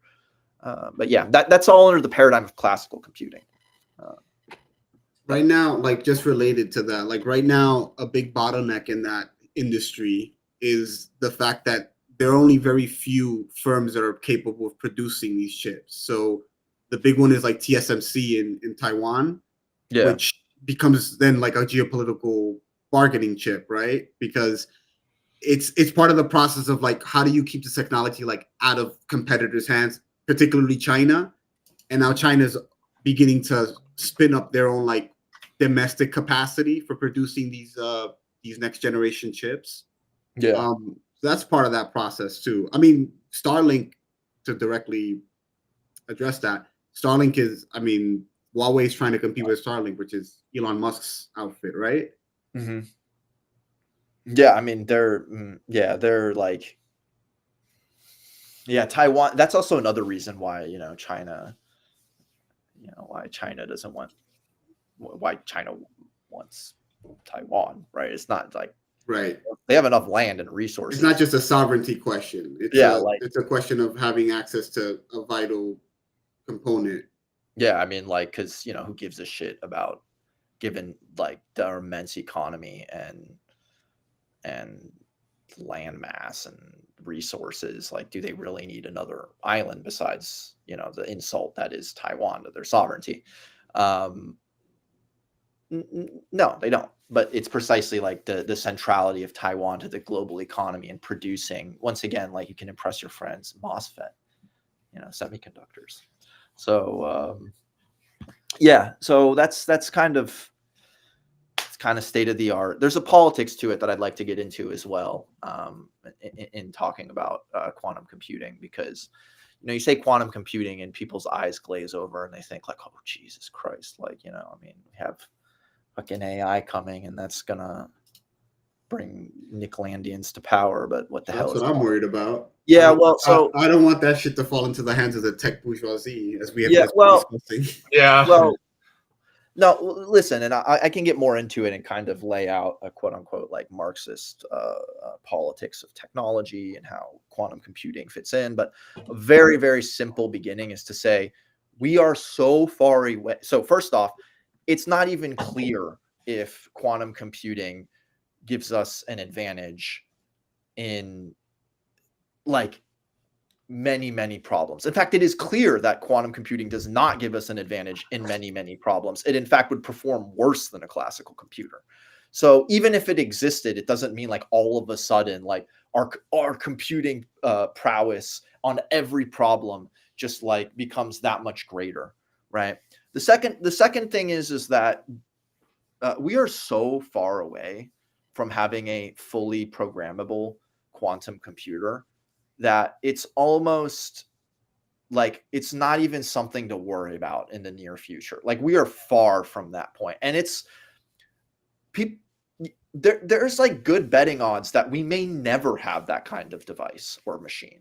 We may never have a general purpose programmable quantum computer. We very well may never have like a quantum personal computer. You know what I'm saying? Like, it may never, there's a good chance that it may never exist. So I wouldn't worry too much about it falling in there. You know, I mean, if it's, yeah, I wouldn't worry too much. The really worrying thing is more like AI, you know, if we're going to worry about a technology.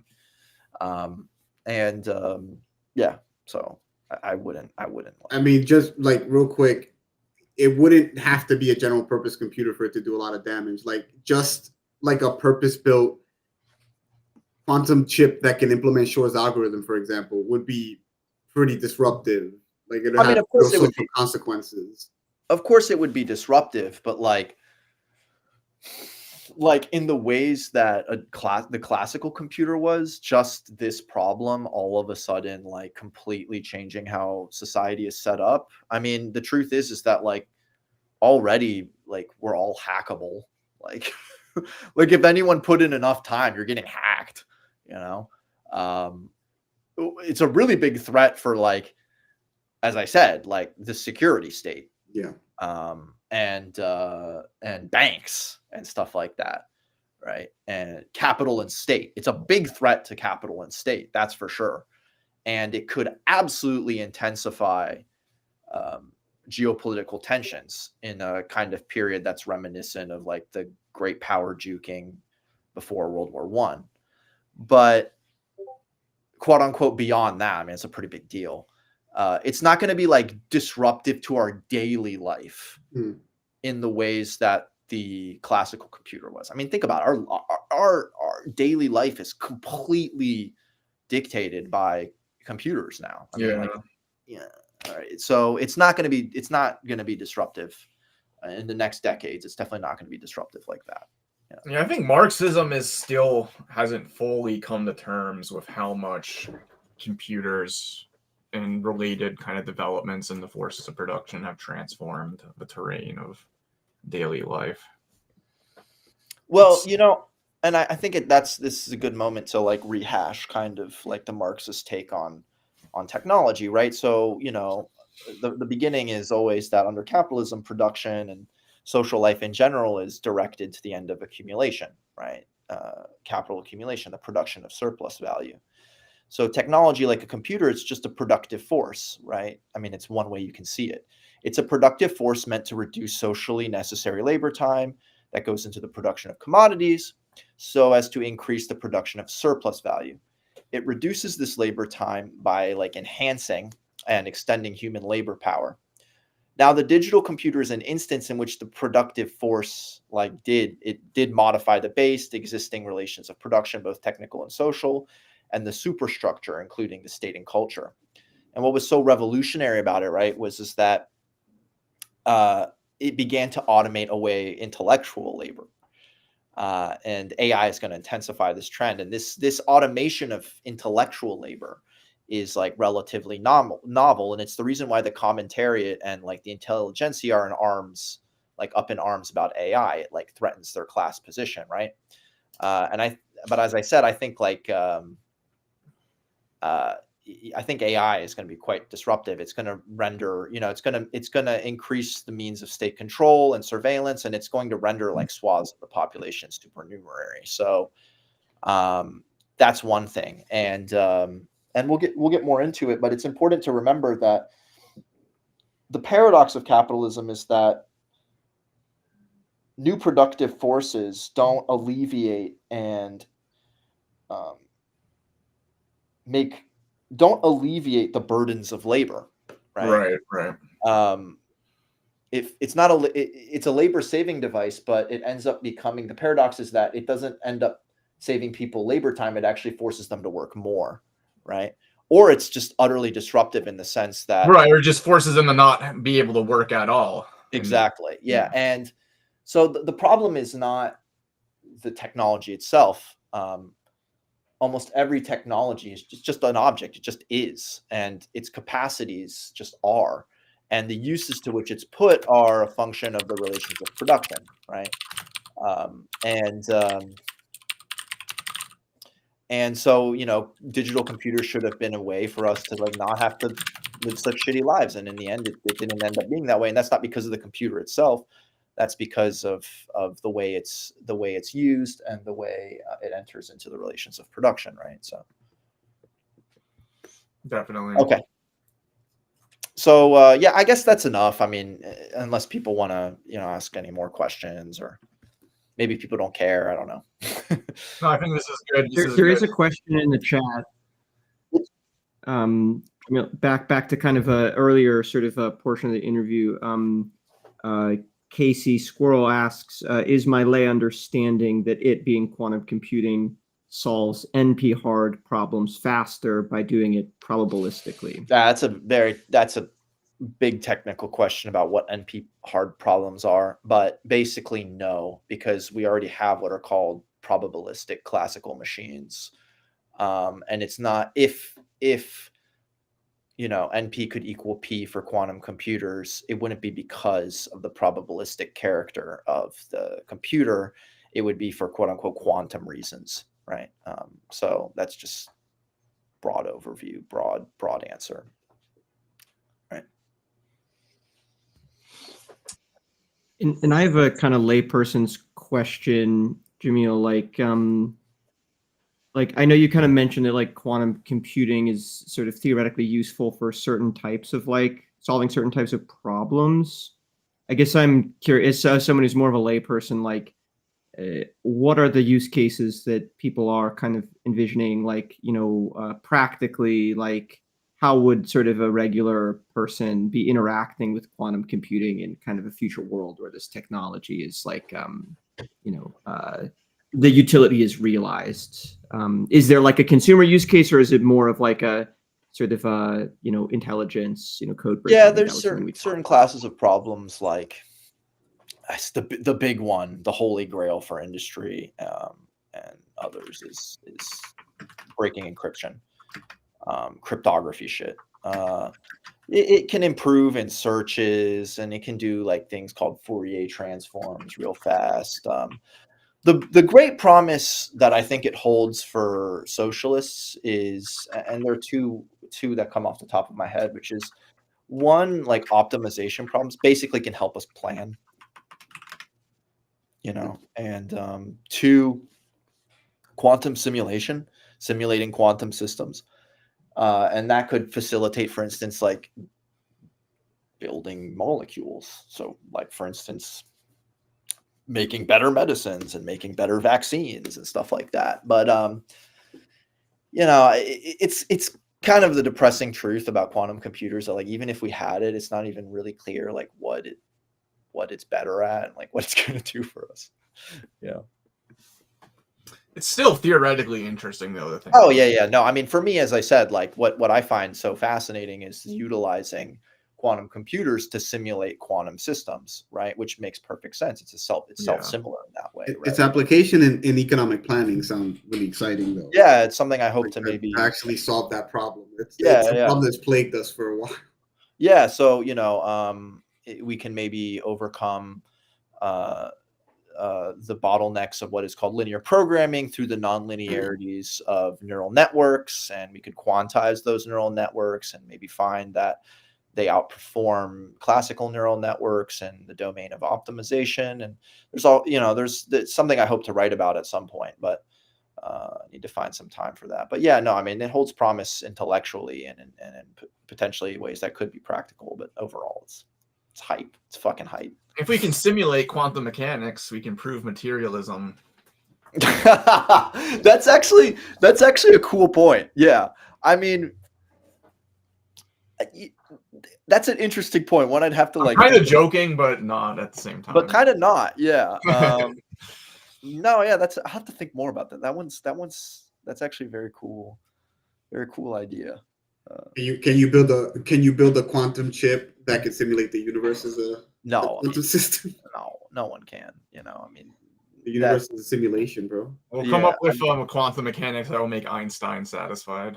Bro, if we can simulate 10 molecules, we'll be in good shape. You know what I'm saying? Like, and like the universe is like 10 to the 18, like is predicted 10 to the 18 atoms or something like that. So it's like, with enough investment, anything is possible.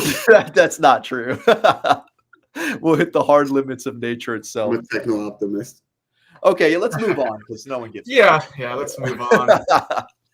Good stuff, guys. Good stuff. So I think. Well, listen, we flex on the technate bullshit with. Like, yeah, exactly. We aren't Luddites here, guys. We know science. We are tech literate. We love technology. We're gonna bring Prometheus in the 21st century. We're gonna show these guys what real technology is all about. So to close things off, closing segment today, Democrats in disarray. Democratic Party's approval rating is at a record low. MAGA, is taking over the country. It's like John Mills got to run, so it's going to be us Yeah, I three. got to run. It was good seeing y'all. I'll be back next week. Take care, y'all. Awesome. See you, man. So yeah, the Democrats are in disarray. We've got Bernie Sanders and AOC are doing rallies that are supposedly very popular. We've got Ezra Klein is offering ideas on how to save liberalism from its current quagmire. What's going on? What's going on with the Democrats, Jack? I think this was your segment that you wanted to focus on. Yeah, well, maybe we can start with Chuck Schumer. Yes, Chuck Schumer everybody's decided not to favorite- shut down the government. He's a collaborator with the MAGA regime now. Yes, and it's not just Chuck Schumer. It's I'll read the list of the Democrats who voted for the continuing resolution to kind of avoid the government shutdown. Siding with Trump and upsetting basically everybody else in the Democratic Party. Like left, right, and center of the party. But it's Chuck Schumer, the whip, Democratic whip Dick Durbin, Catherine Cortez Masto from Nevada, Maggie Hassan from New Hampshire. John Fetherman from Pennsylvania, everybody's favorite, hoodie gentleman. Gary Peters from Michigan, Brian Schatz from Hawaii, Kirsten Gillibrand from New York, Jean Shaheen from New Hampshire, and then an independent Angus King. This decision basically pissed everybody off, except for the Republicans. The Republicans were excited. I saw some reporting. NBC reported a quote, 2 Republican senators told me tonight this vote shows they can execute the same strategy again, cut Democrats out of the negotiations on a funding bill, pass it through the House, and expect Senate Democrats to back down and not filibuster it. Why would Chuck Schumer do this is kind of the question that everybody found themselves asking. And his strategy, maybe there are 2 reasons he gave. One is that Elon Musk wanted the government to shut down. Trump wanted the government to shut down. Shutting down the government emboldens them further. And beyond that, his strategy that he said to the New York Times in an interview last week was that he basically wants to wait until Trump's approval rating goes under 40%. And then he thinks that the Senate Republicans will turn on Trump. He kind of bases this argument on 2005. 2017, Trump, Bush in 2005. And his reasoning for this is basically, quote, when it happens, basically, the approval rating going down, I'm hopeful that our Republican colleagues will resume working with us. And I talk to them. One of the places is in the gym. When you're on that bike in your shorts, panning away next to a Republican, a lot of the inhibitions come off. Horrifying image. So we got a lot of Chuck Schumer in those bike shorts. I think he's gonna work the Republicans. I don't think that's really fooling anybody. And it does seem like this is kind of a part of a context of the end of the road for the old guard of the Democrats, so to speak. A New York donor says Biden is gone, Pelosi's in the background, Schumer's the last one left from that old generation. I worry that the older generation thinks 2024 was just about inflation, but the game has changed. It's not left-wing or moderate. The game is different now. He was set up to battle in 2006, and we're a long way from 2006. What's the alternative? I think is maybe the question that's going on right now, within the Democratic Party. Hakeem Jeffries, another top Democrat leader, basically called out Chuck Schumer for this, although he kind of walked it back in later days. But behind the scenes, he's very upset. But I think Schumer's also being used as a punching bag by both Jeffries, Pelosi, everybody in the Democratic Party, because the base is already not happy with the Democrats' response to the Trump and Musk's basically slash and burn campaign. But traditionally, parties in the minority tend to be in lockstep. The usual pattern is that a party in the minority is a united party. As the Republicans, I think, are exemplary of that. Under the Biden administration. But clearly there is the center is not holding within the Democratic Party to the point where folks, not just in the progressive world, are saying that AOC should try to primary Chuck Schumer. AOC is very publicly beefing with John Fetherman. I think John Fetherman basically said something to her like, I hope you can relay how little I care about her views on this. When AOC said, something like, you're not standing up to Trump and to bullying. But it's really unclear to me what is the future of the Democrats. We did kind of mention the like Ezra Klein, like kind of abundance sort of group.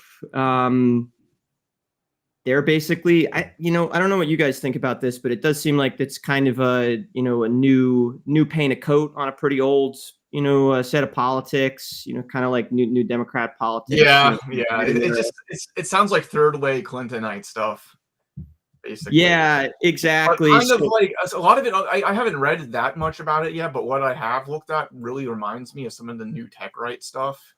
Yeah, there are a lot. Yeah, even to the extent where like they are backed by the same like capitalist kind of like people. It's like a liberal expression of the politics we were talking about before. Yeah, the PC politics, that is like that layer of people.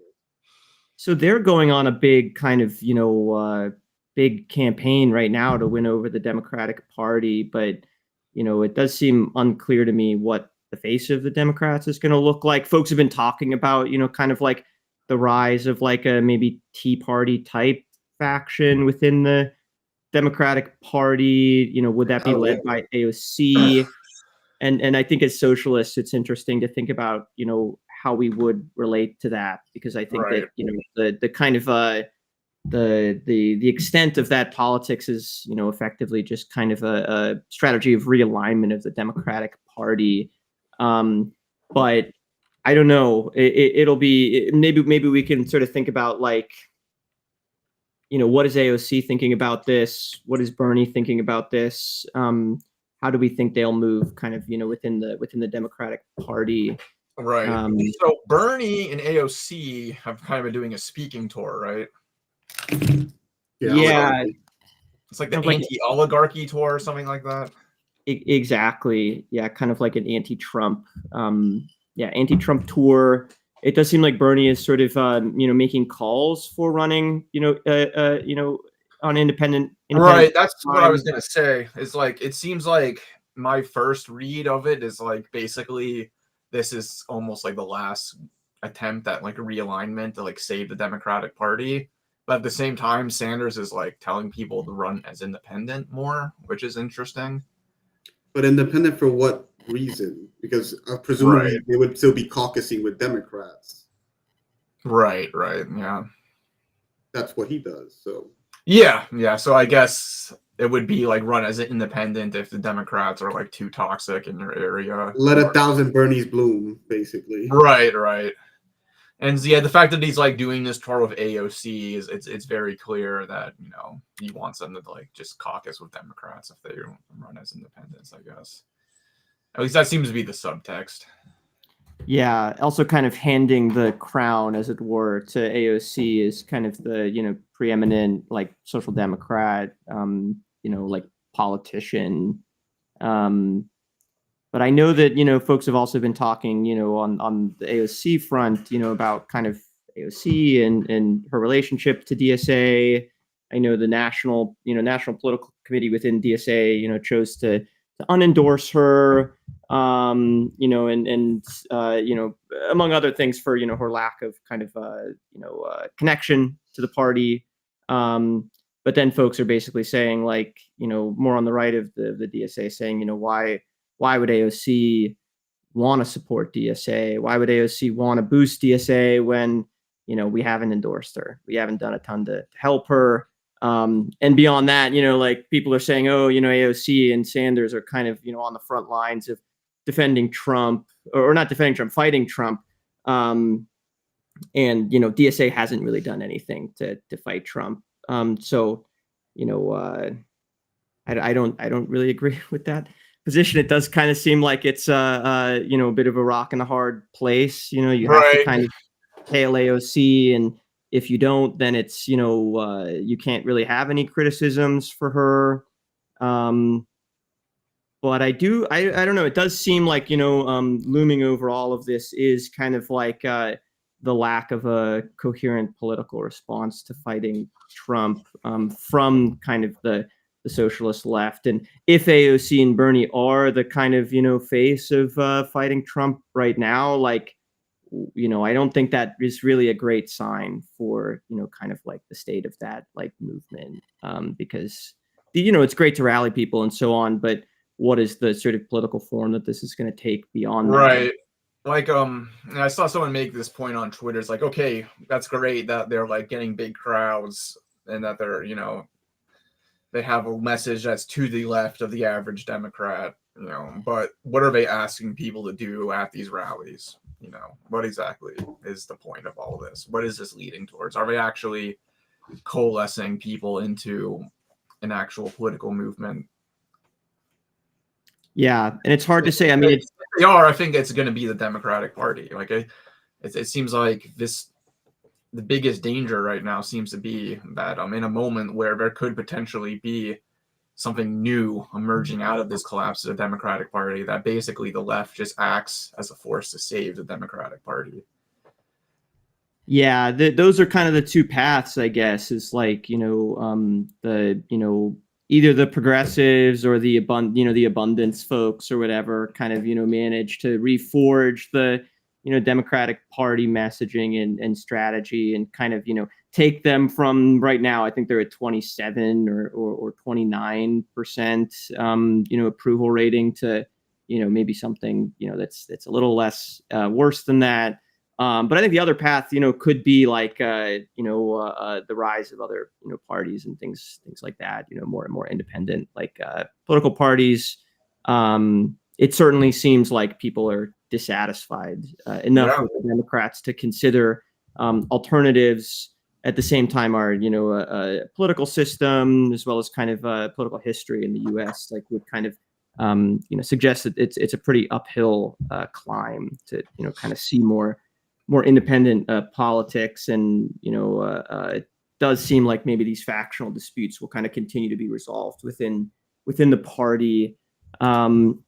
But I do think that like there is like, as much as I, don't agree with, kind of the folks who are saying, we can't really, socialists can't really criticize AOC if they're not kind of supporting her materially, whatever that means. I do think there is some truth to the fact that like the sort of socialist left has, I don't think has totally taken on the fight against Trump, in a substantial way that is kind of needed. I don't know exactly what that looks like, but I do think there is some truth to that. Like, yeah, no, I agree completely. It's just the question is like we need leadership, obviously, but the problem is we don't really have prominent figures that can act as leaders who aren't people like Bernie Sanders and AOC. Like that is like one of the big problems is like they are basically like the most prominent left-wing like political voices in the mainstream society right now. Yeah. I would have argued that would have been the function of the various electoral campaigns that DSA organizes and tries to put people into organizing as a kind of codification, but that process hasn't actually worked out that way. Yeah, and I guess maybe where would you kind of put the Zoran campaign into all of this? Like, where does that fit in all this? That I have disagreements with running for mayor, but at the same time, I do think it is like one of the most exciting and promising things happening in politics right now. Yeah, totally. And I think the major difference between like Zoran and like AOC is not even necessarily the program. Like I do think like they run on sort of broadly similar like economic issues, bread and butter issues, cost of living issues that I think resonate very well with people. I think Zoran is probably a little stronger when it comes to social issues, international issues. Like he's spoken at the big protests against kind of the like restrictions or clawbacks on trans healthcare, and has been a vocal advocate for for Palestine, although I think he's, taken a moderating position, in order to, to win the election. But I think that, beyond the program, like the major difference is like Zoran's, campaign is tied more explicitly to DSA as an organization. And, it does seem like that connection is a little stronger. But it does, to me, kind of raise the question of like, is that a model that can be emulated, on the national level by DSA, come 2028, the presidential cycle? I think that like doesn't seem like there are too many candidates that could kind of emulate Zoran on that level in terms of proximity to the organization. And so if AOC, is our best bet, or I don't know, somebody like Sean Fain is our best bet, like, what's our orientation towards that? I don't have it clearly thought out, but I do think it's like something that we cannot avoid, grappling with. We have to kind of take a stand, in these kind of highest stages. And I think that the left has been a little lacking in those conversations in this moment. The fact that there are so many people who are looking for alternatives to the Democratic Party suggests that there is like a vacuum that, an organization like DSA needs to fill at the national level. And I think there's, it is something that's being done across, in chapters across the country. People are being sort of radicalized and joining DSA, in this moment, disaffected Democrats and beyond. But having a coherent sort of like national alternative, I think is something that is kind of lacking right now. I think that's part of why like the rise of like, this kind of like techno feudalism has sort of like a bit of an appeal, because, the system is kind of falling apart and people are looking for answers. And I think the left has yet to kind of articulate what that answer is. Yeah. I think the right is able to grab a lot of the anti-established energy. I mean, that's just the reality of the fact is like during 2020 to 2024, the right was able to pose themselves as the anti-establishment force, whereas the left essentially, not in all cases, but the left did essentially act as a junior partner in the Biden administration. And that essentially gave MAGA a lot of juice. And so now the left is in a situation where we are forced to be in opposition, at least to the existing government. And so the question is, do we want to actually be in opposition, or just, in opposition to the current government, but not to the system? And I think the rise of this tech oligarchy and this naked attack of this kind of lumpen bourgeois tech, faction, it's very easy to make a case that this is a problem of capitalism and that we don't really live in a democracy. It's also very easy to like make a case that what needs to be done is protecting the Constitution and protecting the system from extreme elements. Mm-hmm. And so I think that's going to be a big battle in the coming years, as kind of a narrative battle over between basically a pro-system left and an anti-system left, and how we essentially speak to people who are being radicalized by opposition to an anti-system right, yet at the same time winning them to an anti-system left, basically. Yeah, and like the Democrats, are basically united against Schumer right now, but like a negative unity is really, it falls apart very quickly when you think about what the positive program is. And it does seem likely that the, sort of majority of dissenters in the Democratic Party, I would imagine they would take more of like a pro-system approach. Right. The abundant folks are maybe an interesting, like, not a total exception, but I do think they kind of share the like, kind of rage ethos in some ways. It seems like I looked at like an interview of Ezra Klein recently where it's like, so what exactly do you argue for? Like, what is your like program? And it just came down to like, well, like fast tracking like environmental review for like things that like we know are like good for the environment, like, and just kind of like getting rid of like pointless regulations so we can just like build more stuff. Yeah, but it's like it's basically like neoliberalism or like deregulation. Like it does. It is any system in a similar way in terms of its like a critique of like the kind of bureaucrats. Right, exactly. It's like there's a critique of like the kind of administrative, like Fordist, I guess, bureaucracy or whatever. Yeah, but there's it parallels, I think, the sort of defense of the Constitution versus kind of like an anti-constitutional pro kind of democratic Republican kind of perspective. Like I think McNair talks about kind of like the trap of the nanny state that kind of like the left can fall into, where like there's a reason that people don't like the bureaucracy. Like it is kind of like a self-serving institution that doesn't necessarily serve people all that well. And so like, we do need to think about how to like sort of transform the bureaucracy, what does it look like to democratize like the bureaucracy? Right. And that goes all the way back to the technocracy critique that we were going into earlier. Like, what is the difference between technocracy and actual democratic communism? Yeah, exactly. And yeah, it just makes me think a lot of like the sort of early Marxist critiques. And the right has the juice when it comes to that critique of the bureaucracy right now. Yeah, totally. Yeah, and it's I don't know, like even Zoran, like as good as he is in terms of he's a popular candidate on a large platform that is kind of like pretty explicitly tied to DSA organizationally, rhetorically. I don't think he's making these kinds of anti-system like political critiques. On some level, there's just a problem of when you're running a campaign that's a Democratic Party campaign, you have kind of certain assumptions about Democratic Party voters that basically lead you to kind of take a more defensist approach. Exactly. It's like the biggest.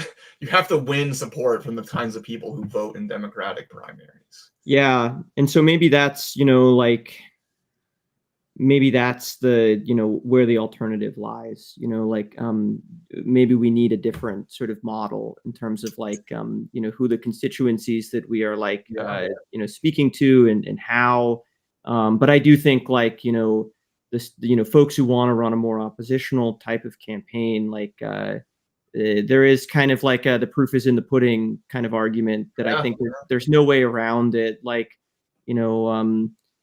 we can cry about it until the cows come home or whatever the expression is, but like until we can demonstrate that there is like a viable alternative, a Debsian alternative or something like that, then I think we are kind of stuck in this kind of orientation towards the Democrats that leads us into kind of being a junior partner and kind of a bit player in this like collapse of the Democratic Party. But I think so long as we're in that sort of in that milieu, I think it will be hard to really articulate an alternative. Yeah, that's the thing. As long as we're like stuck in the Democratic milieu, it's really hard for us to capitalize on people's discontent with the Democratic Party. Yeah, but what does that look like? I don't know. Like, what would it look like for us to run and win a candidate on an oppositional campaign to move us toward? I mean, this is the sort of constant strategic question I think that folks who share this kind of criticism of the Democratic Party fall into. Like, how do we concretely break from the Democrats? I've heard people kind of I mean, this is not a new argument, but I think in light of like the sort of historic unpopularity of the Democratic Party, kind of suggests like testing out alternative ballot lines in especially places like where the Democrats are particularly unpopular. I don't think AOC would ever run outside of the Democratic ballot line in a state like New York, but maybe the Midwest or Florida or something like that could be an opportunity to experiment with these kinds of things. I even think like some of the incumbent DSA candidates, like Richie Floyd or other kind of like candidates in DSA electeds in red states. I think that might be a strategic intervention point. Given the kind of incumbent advantage in electoral races. can an incumbent, switch their ballot line and, continue to, win a race. But I think there is also just like persuading socialists to adopt an anti-system perspective. Yeah, and just persuading voters, man. Like, we need to actually like get political actors who believe not in reflecting what voters already believe in, but actually persuading voters and fighting for a political agenda. Like, the problematic that I'm grasping here is that as it pertains to DSA as an organization, this is a minority position. Like, the idea of concretizing a break with the Democrats is a minority position, and I don't see it becoming, as much as we struggle for it, majority anytime soon. So my question is like, how do you actually, because in order to do the things to break, you have to take the first step. If we don't ever take the first step, like, how is that going to happen? It seems like the socialists are waiting for something in the broader movement or world to show them that there's a chance to take a break. But I think it's also the dynamic of you have to be willing to take the first step towards a break in order for people to respond to the possibility of one. So there's this like standstill that we're at, where we're having the same stale debates about strategic conceptions, but don't ever change anything. Yeah, but I mean, if we're waiting for a moment to revisit our political strategy, I would say this moment where Democrats are historically unpopular, where sort of the sort of constitutional fetishism, or this kind of like this idea that America is this kind of like singularly like good democracy, kind of model democracy, is kind of like collapsing around us. Like, the system is kind of just collapsing around us, and like I think people see it in the way that the executive is kind of running roughshod over the rest of our like political system. If that's not an indication to people that like maybe the sort of way that we've been doing business is not really gonna work, I don't know what is. Honestly, this seems like a really a clear opportunity to kind of take folks' dissatisfaction with the system as it exists, and give a name to why these problems are happening, and point them to what the alternatives are. And I think DSA is like kind of an organizational alternative, but in terms of like a programmatic strategic alternative, like I think there is still work to be done there. It's like everyone, it seems like at this point, every caucus in DSA now agrees that we need a new party. Like, even the right wing of DSA seems to be taking that stance now. At least but it's just a party to do what? Yeah, to do what and how? That's just the question. And how and what, but like, what concrete steps are we going to take to do it? The first step is the first step. You have to take the first step. That seems to be precisely where we're stuck at. Right. And in my opinion, a good first step would be forming like an official socialist caucus and breaking from the Dems. Like, even if you're elected as a Dem, like at least like breaking from the House Congressional Caucus or whatever, that would be like a decent first step. But, well, we can't even get everyone to endorse Oron. So you can't even get them to vote as a bloc, like in New York City, for example. That we're at a pre-phase. We're even below level 0. It's like we just need like someone to come in and crack the whip and like enforce discipline from above. We need a LaSalle. Yeah. And Bernie Sanders is like the closest we have to a modern day LaSalle, but he's not going to do that. He's not powerful enough. Yeah. I mean, some people would argue the answer to this is like, oh, DSA just needs more power over electeds. Like, just concretely, like if we don't have the leverage to elect them versus, have them lose their elections, then there's nothing we can do about it. I think there's maybe some partial truth to that, but at the same time, like, I do believe that like, there's a reason that Rashida Tlaib and AOC are different, move different politically. And it's not because of like Detroit DSA has more material influence over Rashida than New York City DSA has over AOC. I do think there is something to what you're saying, Donald, around like we just need a someone who is, kind of committed to this political vision, like a Eugene Debs like type figure, that, can demonstrate that this kind of model is possible. Yeah, I mean, I hate to like do like single charismatic great leader visions of history, but like sometimes it does take like a kind of like a visionary leader to make a political impact, That's true, but as a strategic conception, that makes me uncomfortable. Oh yeah, totally. I mean, I don't think, yeah, absolutely. But I also don't think we can just like wait around until we have enough power to. Yeah, and that's the thing is like you kind of have to pretend you have enough power until you do. That's like in the way I would look is like, listen, like maybe we don't have enough power to make or break elections for this people, but we should pretend we do. We should act like we do. Right. I don't think there's ever going to be a tipping point where it's like, okay, now we have the power to break. I think it's more of a process where you have to demonstrate your willingness to do so, and then people will respond, or later people will respond. And they might call your bluff and be like, well, guess what? We don't need you to get elected, so you can fuck off. But then, all right, they called your bluff, but at least you showed that like you're not going to get our support without playing ball. Yeah. The other thing I want to address is the Democrats do believe we do, Wojak. That's right. It does. Like I have seen, kind of reporting suggesting that, Democrats already think of, kind of like the DSA as this, Tea Party type faction within the Democratic Party.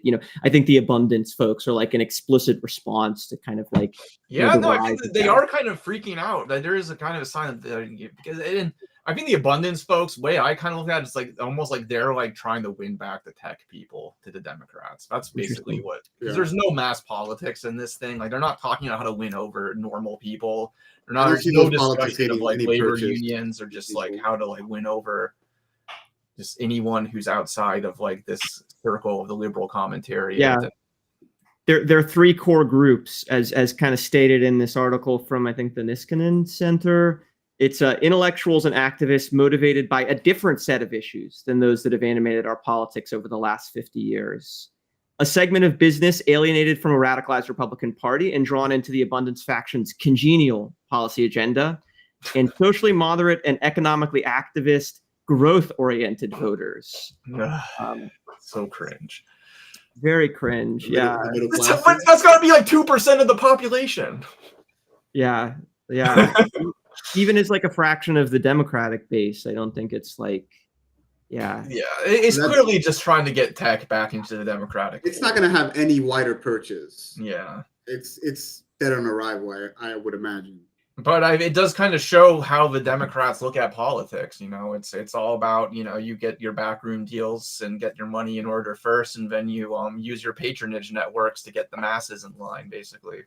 Yeah, but on some level, I think there's a faction of the left, like progressive socialist left, that believes similarly. In terms of like, this is how you do business, this is how you get things done, and like if you want to win Medicare for all, like you kind of have to play by those rules. Yes. And so definitely. that's one of the challenges, I think, of like making a persuasive case to kind of make a break. Is that there are people making basically the opposite case every day, in the ears of these elected officials. Like all the reporting on AOC, where she's kind of bending the knee to Pelosi over and over in terms of increasing her dues to the Democratic caucus, agreeing to all sorts of compromises in order to kind of elevate her position within the Democratic Party. I expect it, in a scenario where she does take over as the leader of the Democratic Party, I imagine she will have had to have made so many compromises that, she will barely resemble kind of like, the, social democrat that she began her career as. I have no hope in AOC run for presidency. I think by the time she does that, she will be just completely a husk of anything that she was before. Yeah, but maybe we should bring Parker on to have a debate about this, because I think Parker McQueenie was making an argument for kind of a conditional support for an AOC presidential campaign, maybe along the lines of the benefits of the Bernie campaign, the sort of partial benefits to supporting a race like this. even if it's not, exactly what we want. But I imagine it's a conversation that we will continue, because I don't think the Democrats are anywhere near to solving their problems. I mean, in my entire lifetime, the Democrats have always had problems that they've never been able to solve. It's, it kind of and all these things, they're not going to come up with solutions. No, they won't. I mean, the fact that the abundance sort of crew is the sort of, closest thing resembling like a fresh alternative to the Democratic Party really suggests that they have no real answers. But I think as socialists, we have answers. In Ferrier in the chat says, I paid dues again to DSA.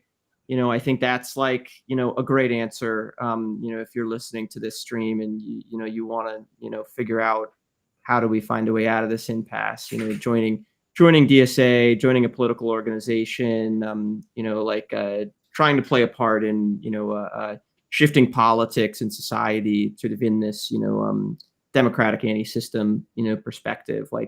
That's I agree. Join DSA. I mean, for better or for worse, it is the laboratory of the U.S. socialist movement right now. It's where these debates are being had, it's where things are being worked out. There is a lot of inertia to overcome old habits, but I think it is where the action is right now.